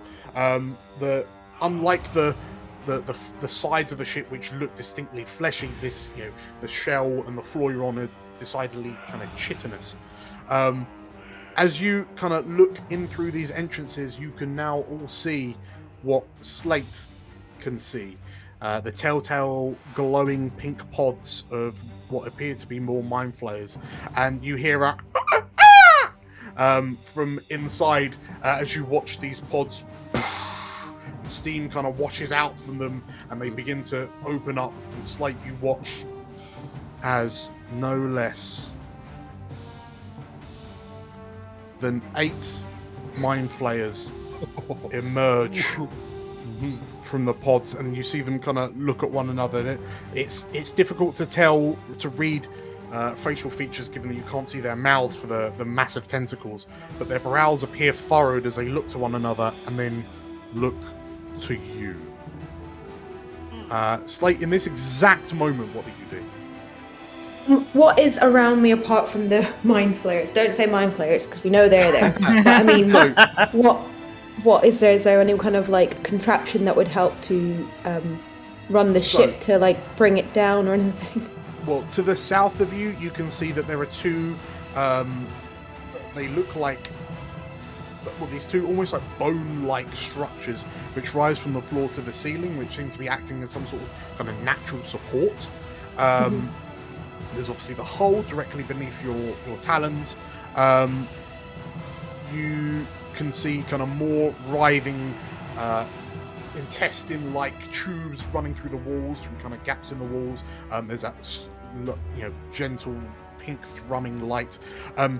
Past the 2 support structures to the ceiling, you can see what appears to be a doorway.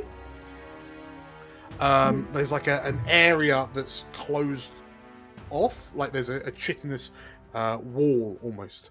And through this kind of doorway to the south of you, you can see 2 more spiral staircases that seem to be leading up to something else. The room itself has quite a high ceiling, and it's kind of a rounded ceiling overhead. Okay. But yeah, you can hear these kind of like sounds of confusion, irritation from the mind flayers. But yes, exact moment. What do you do?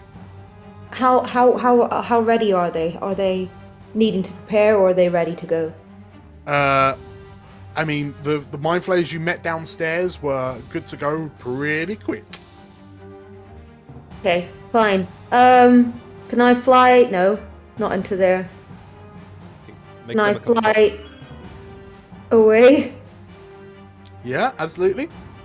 As quick as possible. How many do I get again? 10. Okay, no, 80. 80 feet, yeah. So that room that you're heading towards is Yeah. closed off. So it's locked? No, it's like an enclosed room. So effectively, it's a stairwell that heads up. Okay, so it's not actually a door. You can see daylight coming from either side of this stairwell, to the left and right. Okay, I want to fly that way, so that was what? So I've gone 30 feet? Yeah, that's fine. I mean, you'll have more than enough move that you can just kind of get the hell out of dodge. Yeah. So everyone, as you hear as these pods open and like a horde of mind flayers emerge, you hear a Gah! As this giant eagle scrappily flaps, like can't get its full wingspan out, but it flaps and scrabbles its way out into the open. And yeah, this giant eagle kind of looks to you with this panic look on its beaky face. I'm gonna start like cawing quite madly, like, and then I'll just sit and turn back into Slate and just say, okay, there's loads of mind flayers, like 8, and we're probably gonna die. So as a lot of you kind of look through, down the 2 tunnels, Slate is certainly not wrong. You see the mind flayers kind of reacting to you. They notice you are there, and they seem to be kind of moving forward. Badger and Zumbo, from your position, you can just about make out the cockpit where the leader mind flayer is currently piloting this ship. And from what you can see, it reaches for these 2 tubes, which seem to have these kind of wiggly tendrils kind of hanging out of each end of them. And it looks at the 2 tubes and then slams them together. There is like a shockwave that pulses out from the cockpit. The mind flayers kind of look to each other, they look around. And then behind you, in front of the ship, some distance away, you watch as a tear in reality opens up, very similar to the plane shift you saw the single mind flayer downstairs do earlier. And it seems that this ship is flying towards this rift. Through the rift, you can make out a black, starry expanse. Oh, we don't want to go there. No. As you look to one another, you look to the rift that you're hurtling towards, some, 200 feet away. You look back to the mind flayers, which are now beginning to get closer and closer as they kind of the curiosity and hunger begins overcoming them. Who's looking in which direction? Who's looking towards the mind flayers? Me. Yeah? Yeah. Who's looking in the direction of the rift? I guess Badger probably will. What about Zumbo?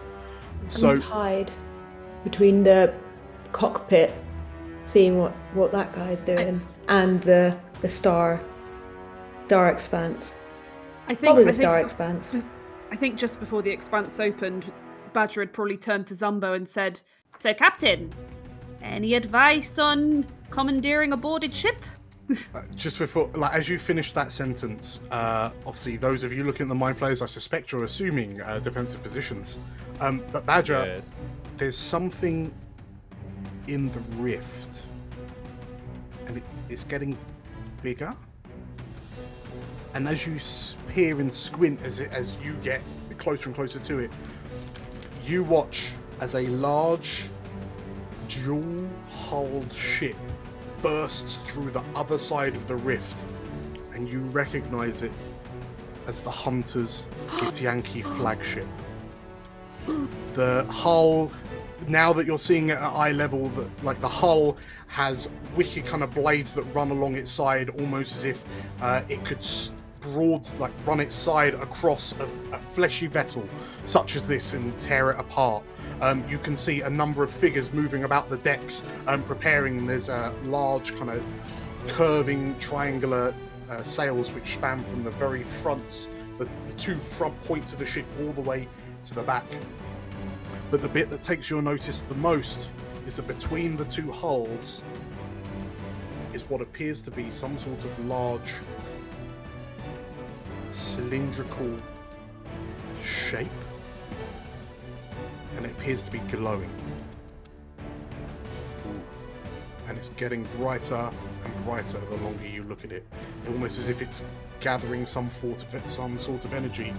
And you notice that the light of the energy it's gathering seems to be shifting in colour and hue. Never mind, it looks like she's going to take care of it. What do you all do? So, there's mind flayers in here, Dan, right? There's lots of mind flayers in front of you, and the hunter and her flagship is behind you. Both will tell him, Hirm, should we go in and fight them? No. I mean, What else are we gonna do? We could take on the pilot. Try and wrestle control back.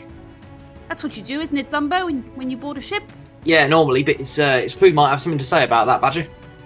I mean, can we potentially go for something quick? Run in, get a diadem, run away. Well, the diadem is on its head. So we take the head. We just pile in.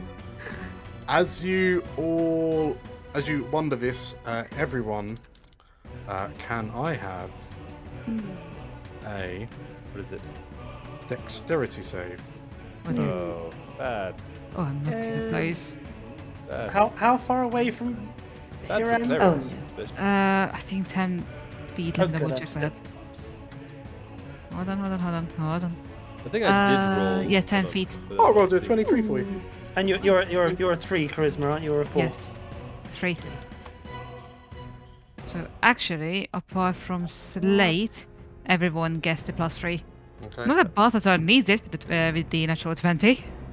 Oh, nice. Okay, that's fine. So, Hiram, you rolled a 13. Yeah. Katya also rolled a 13. Cool. So, as you kind of ask yourselves what on earth it is you're going to do, as you kind of look to the mind flayers and you think about rushing past them to the leader, the pilot upstairs, you hear a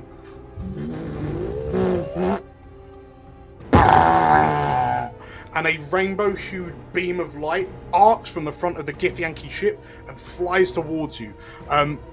The Badger and Zumbo, you see the pilot wrench its arms in a direction and the ship lurches. As this beam aims for the front of the ship, it lurches, but the beam is traveling too fast and the ship is too unwieldy.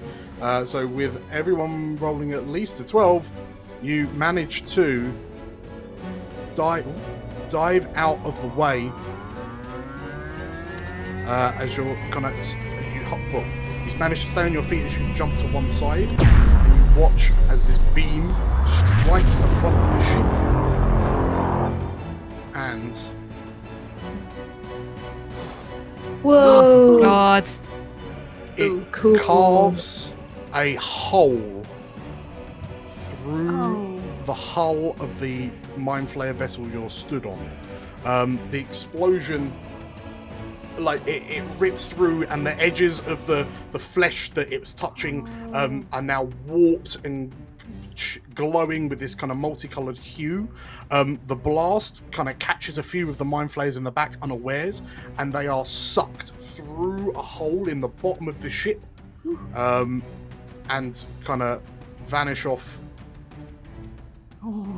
into the distance as they as the rainbow beam kind of catches them. The ones that are left kind of look around, and you see them kind of in a panic start kind of floating around trying to figure out what's what.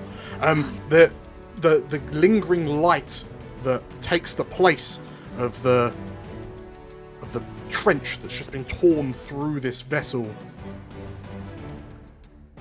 begins to coalesce into the same kind of chaotic energies you saw at the top of the Stonehorn Mountains. I need to get off of here and somehow. as you look around, you see them, and they're starting to kind of grow and thrum a lot more erratically, very similar to what you saw at the Stormhound Mountains. But you also notice that the tentacles on the side of the ship have just gone limp, and you feel yourselves tilting back as the vessel begins to list and then plummet towards the sea. Holy moly. Bad. Not good. From where you're stood, then the three remaining mind flayers kind of look to each other, and you watch as they put their hands together and they bamf out of existence as they plane shift away. As this vessel plummets more and more. Zumbo, you can just about make out upstairs. The leader has strode forward to the front of the cockpit and is looking at the damage caused by this Githyanki vessel, which is now kind of bearing down towards the ship. You can see that there's a number of wicked-looking harpoon launchers on the decks. You can see Githyanki much more clearly now. They seem to be getting ready for some sort of boarding action. And Zumbo, you watch as this 9-foot-tall Ulatharid takes the crown from its head, looks at it, looks down to you on the deck. Oh no. And he plane shifts away as well. Oh no. Ooh. Our princess is in another castle. You can hear the sounds of the flesh of the flesh and chitin of the ship beginning to melt and warp under the corrupting, chaotic energies that have just punched a hole clean through it, from one end, from stern to from front to back. Stern to prow. And yeah, these chaotic energies are growing larger. What do you do? Balthar. Is shitting yourself a bonus action? Free action, actually. Free action, yeah. Okay. How far away is the other ship? Run for a towel. Say again? To say, how far away is the other ship? The other ship is about 120 feet in closing. Oh, for God's sake. Well, I want to just try and wave madly, being like, free us! Save us! We're not mind flayers, as you can probably tell. Yeah. Right, gang, we might have to jack that ship. As the Githyanki ship kind of swoops in at a high speed and sure enough hits the side of the Mind Flayer vessel and just tears a huge gouge all the way along it with the blades that run along its hull, and it kind of, like the ship, the Orsodon shakes. You see a pod of tentacles kind of fall away and kind of fall down into the seas below. The ship is now at a good 30-degree angle towards the sea. You have to hold on to one another or the sides to keep your footing. But from where you're stood now, you can see the water fast rising. Are we preparing to jump, I suppose? Anybody got in the fall? That's funny, I was going to ask you that. It's not a good sign when you're asking that. Everyone, What a wizard. roll me a history check. Uh-oh. And if we succeed, we survive. Remember how to jump. We remember how to jump. Oh, 24. 22. Oh, What did I get? I can't. Oh. I didn't get it. you got a 5. Well, We've crit dragged that the one. group average down quite horribly. Oh no. No good. So most of you panic. Hiram, as you feel God. that tightness in your chest kind of grip around your heart more and more, you think for a moment and remember a little note that you read in a pub. Please accept these individual gifts for those times where you could feel like home. Signed, Chantra. As you open them, inside you find necklaces. Ooh. And as you reach for your chest, you feel the necklace that you got in the lame camel. Oh. And you notice that as you look at it, you notice it's glowing. Oh, everyone, your necklaces! And I drag mine out. Okay. What about it? What about the necklace? What do we do? Do we smash them together and say there's no tavern like home? Does it well, look... go does on. anything happen when you touch the medal itself? As you reach for it and you kind of grip it in your hands, it feels warm, and you feel like if you were to concentrate on home, Oh, okay. I think Hiram is going to grip it, click his heels together, and say, I want to be home. Okay. Who else is doing that? I think I'd watch Hiram Probably first and just. Yeah. Okay. So you We all watch have to as- agree that we're thinking about the same home, right? I don't want us all to get scattered. We'll you all figure watch it as out Hiram, later. Hiram grabs a pendant. You see him close his eyes. His eyes scrunch, and then you watch as Hiram vanishes. I think we all do that. Yeah. And Balthazar, you take That's a what I was look at gonna it. Like you take a peer at it, and like the magic tingle that you feel, you realise that Hiram just, for all intents and purposes, cast the recall spell. Okay. It would seem that recall has been cast on all of these amulets. Gotcha. So Balthazar will think of home, but kind of wonder where that is. He's like, home? Home? Home? And I don't know, hope it will work. Okay. So as you close, as your eyes dim, as you effectively close them and you grab the pendant, you also vanish. Yeah. Catcher grips hers, and much in the same way as Beetlejuice. Home, home, home! Drawl barks at you, and its doggy-sized necklace also jingles alongside the stag's head collar. Cool. So Yeah, I as you grab imagine both of them, I assume. Yeah, Catcher would have grabbed Drawl and just tried to pick him up as best she could, Yeah. What you do with her. Oh. Okay, so you watch as Katya and Drawl they turn translucent and disappear. Slate? I would look at everyone else that's still left and go, do you think you can jump and do it? Only one way to find out. So Slate, as you yeet yourself off the side of the ship, you grab your eyes and you plummet a good 30 feet before you disappear. So cool. Teeth poses off the bat like, woo! The ship is now at about a 40-degree angle, plummeting towards the sea. You're left alone. You can see that the elemental energies are growing and violently shaking. It would seem that they're about to detonate. Badger's like gripping Zombo's arm with one hand on her pendant. Says, "Right, you next." He's probably gripping his amulet of health, going, "It's not working, Badger. Home, home. I said home." The other one. It's the other one. Oh wait, yeah. Right. Okay. Zumbo, in this moment, as it's just the two of you on this ship that's plummeting towards the sea, is there anything on your mind?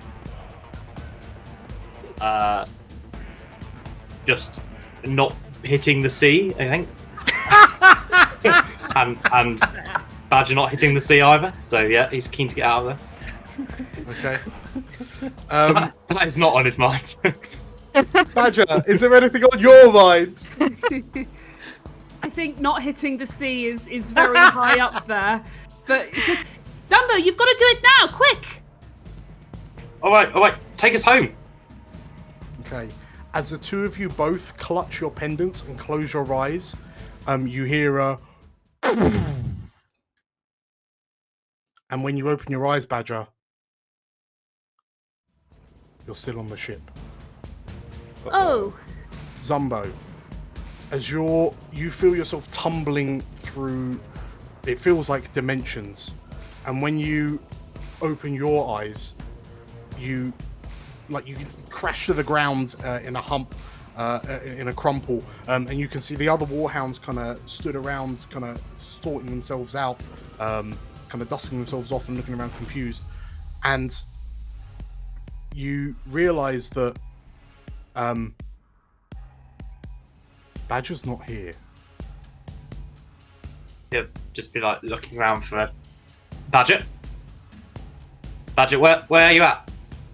And as you look around, you notice that the lot of you who've kind of gauged your bearings, you've all landed in a big crumple in the middle of El Hazir's Emporium. Ooh. And stood around you are the Six Sisters.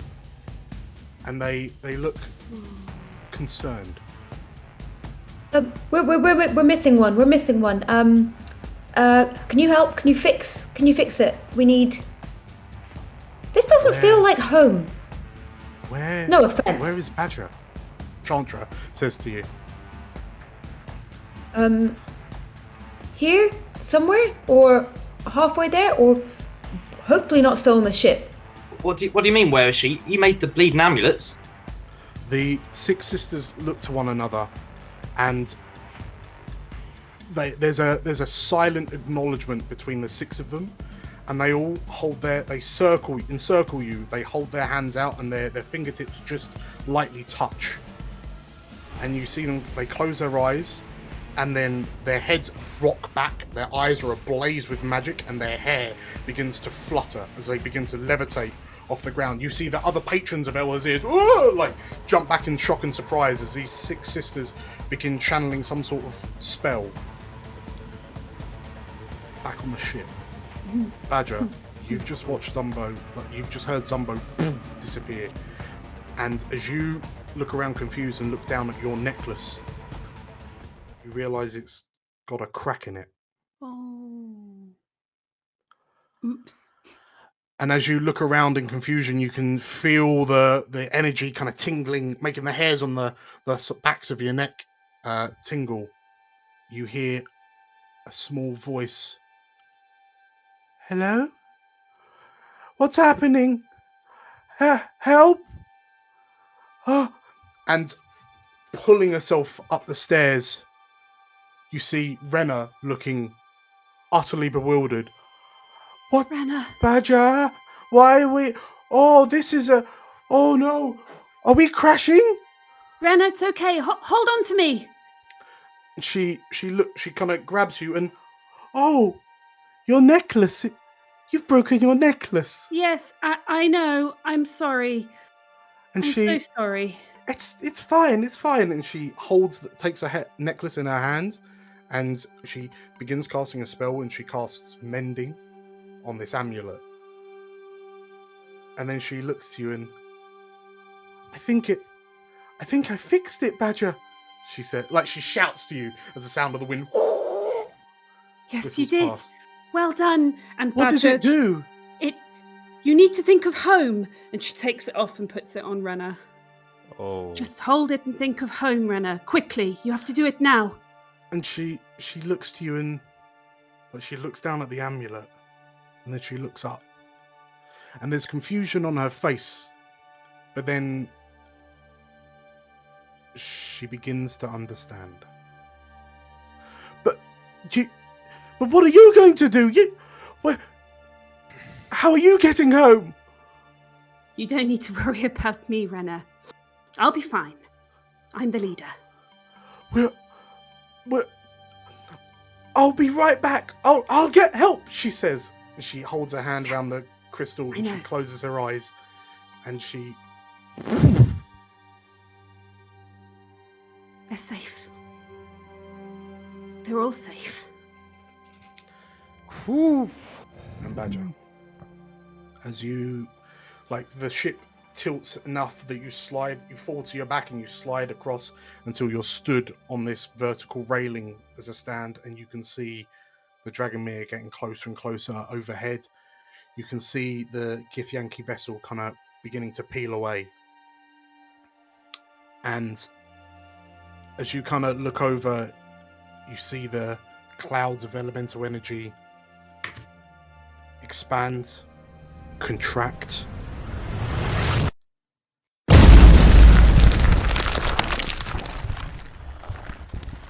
and then your world goes white.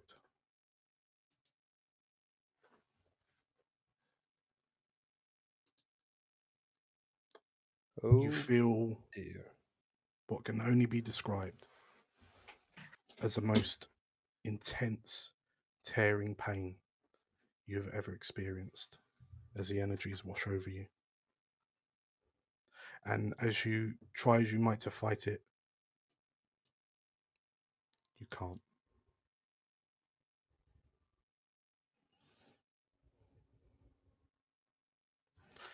And when you open your eyes, which is something you weren't expecting to happen, you find yourself floating in a sea of stars. And it feels like you're underwater, but you're not. And as you wonder what's happening, like, you feel yourself, because you know you were caught in that explosion, and you saw what that had done to others. But you notice this, like, you're almost translucent, like you're glowing with starlight. And as you look, the motes of light that drift off you, some of them disappear off into the stars around you, but others seem to begin to coalesce.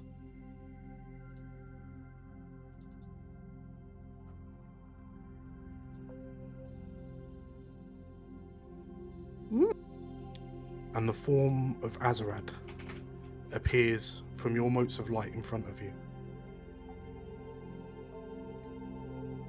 Where are we? Azarad slowly nods, and his face looks crestfallen. I am sorry. I had not intended for this to happen. This is the Astral Sea, Badger.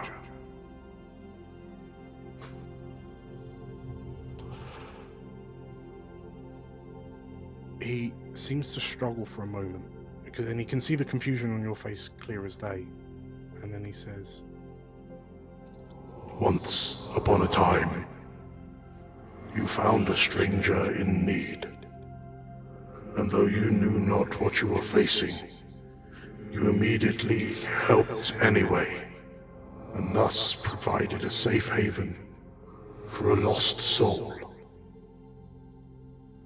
You believed in me, you supported me, you cared for me, though the burden of my presence was uncalled for. You allowed me to grow and rejuvenate, at no small cost to yourself. You showed me compassion and joy in a world of hardship and sadness. I watched as you stood in defiance of it, molded it, changed it, much like we Githzerai. But rather than constrain yourself to isolation, you strove to make the world a better place. You did not shun me at my weakest. I weaponized my rage and turmoil to eradicate my enemies. I let revenge infest my heart. That I should catch you in the crossfire is inexcusable. Yet you did not take steps against me. The very essence of your soul was being stripped apart by elemental chaos. It is a fate you did not deserve, and encouraged by the lessons I have learned with my time with you, I would provide one final service. At this point, you notice that this bubble of astral sea that you find yourself floating in is just that. It is a bubble of astral sea in the midst of an explosion of elemental chaos. And you watch as Azarad's form begins to peel away as he shields you from the explosion, whilst also funneling his own soul power into you to keep yours intact. Thank you, Nix Bajanika. Though our time has been fleeting, I feel more complete for it. And with that, Azarad fades away, and with it, the explosion of elemental chaos, and you find yourself adrift in the sea of stars, alone.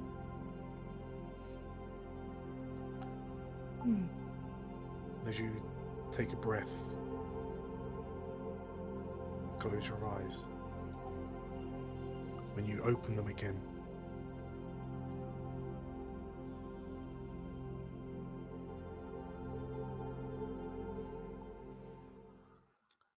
you find the blues and whites of the astral sea replaced with a warm golden glow. You reach out and you can feel grass, a breeze, and as you sit up and stand, you find yourself at the top of this large mountain, hill.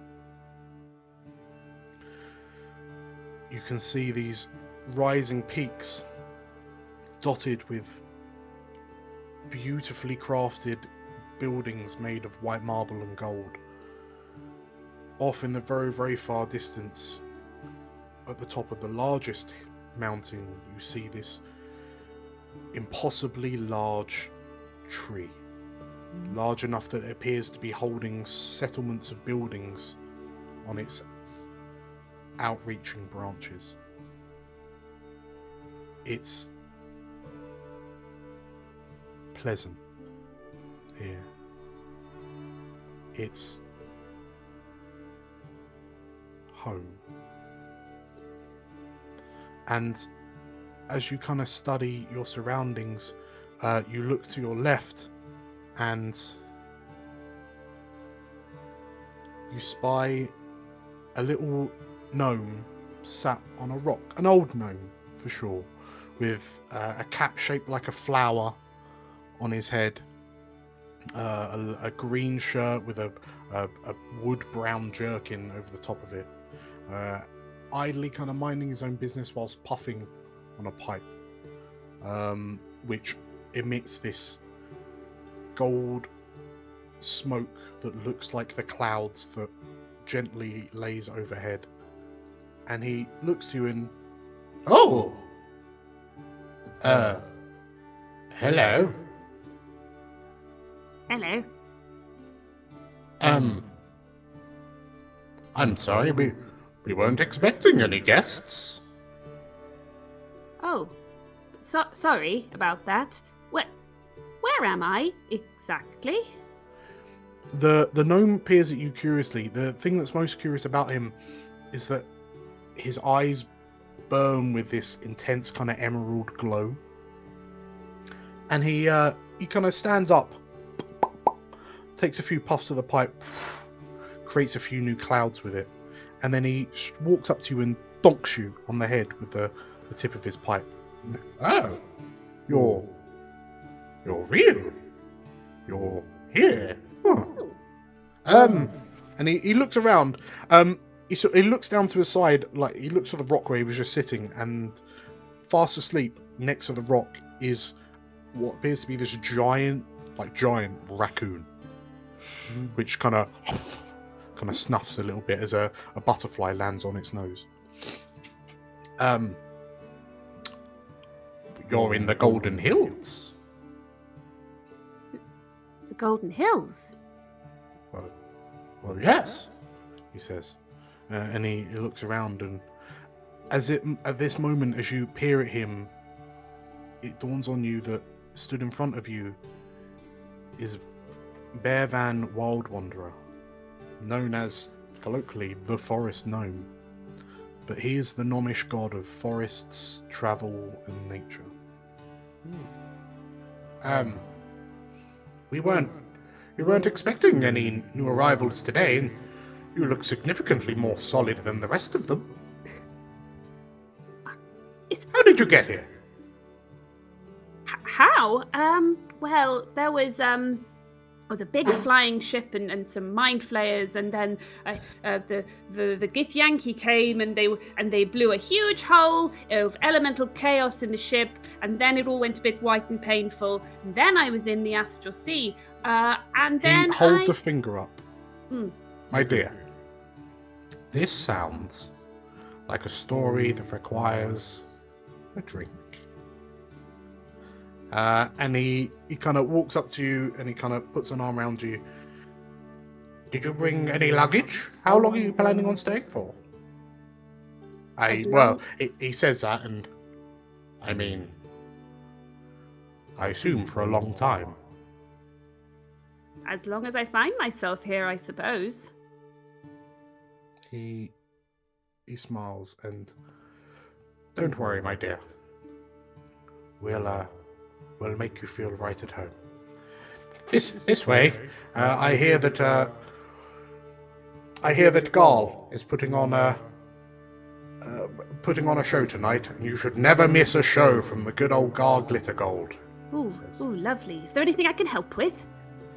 Quite possibly, he says. And he does a quick, quiet, little melodious whistle. Come on, Chitika. We're going home. We've got a new resident, he says. And the giant raccoon kind of, an ear perks up, one eye opens, and it kind of looks round and... Oh, but I was getting ever so comfy, says this raccoon. And as the raccoon stretches, joins the Gnomish god of forest, travel, and nature, they lead you down into the Golden Hills, the eternal afterlife of all gnomes. And with that, we will call it there. Oh, Dan. And Julia. Oh my god. That was amazing. Yeah, all the feels. Oh, man. Yeah. So, in case any of you hadn't noticed, this is Julia's last session with us in the Cormyr Echoes of War campaign. So, quick round of applause for Julia for sticking it out, and for the rest of you for completing session 28. Wow. Thanks, guys. We'll miss you, Julia. Yeah. Oh, I'll miss you guys too. 100%. That was intense. And so well done, Dan. Amazing. Yeah. Thank you so much, Dan. That was lovely. That's all right. No, thank you all for sticking with it. So, with that in mind, I guess that's all that's left to say is I'll see you all next time. I'll see you all next time. Take care. Bye. Bye-bye. Bye. See ya. Bye-bye. Bye, Julia. See you later, Julia.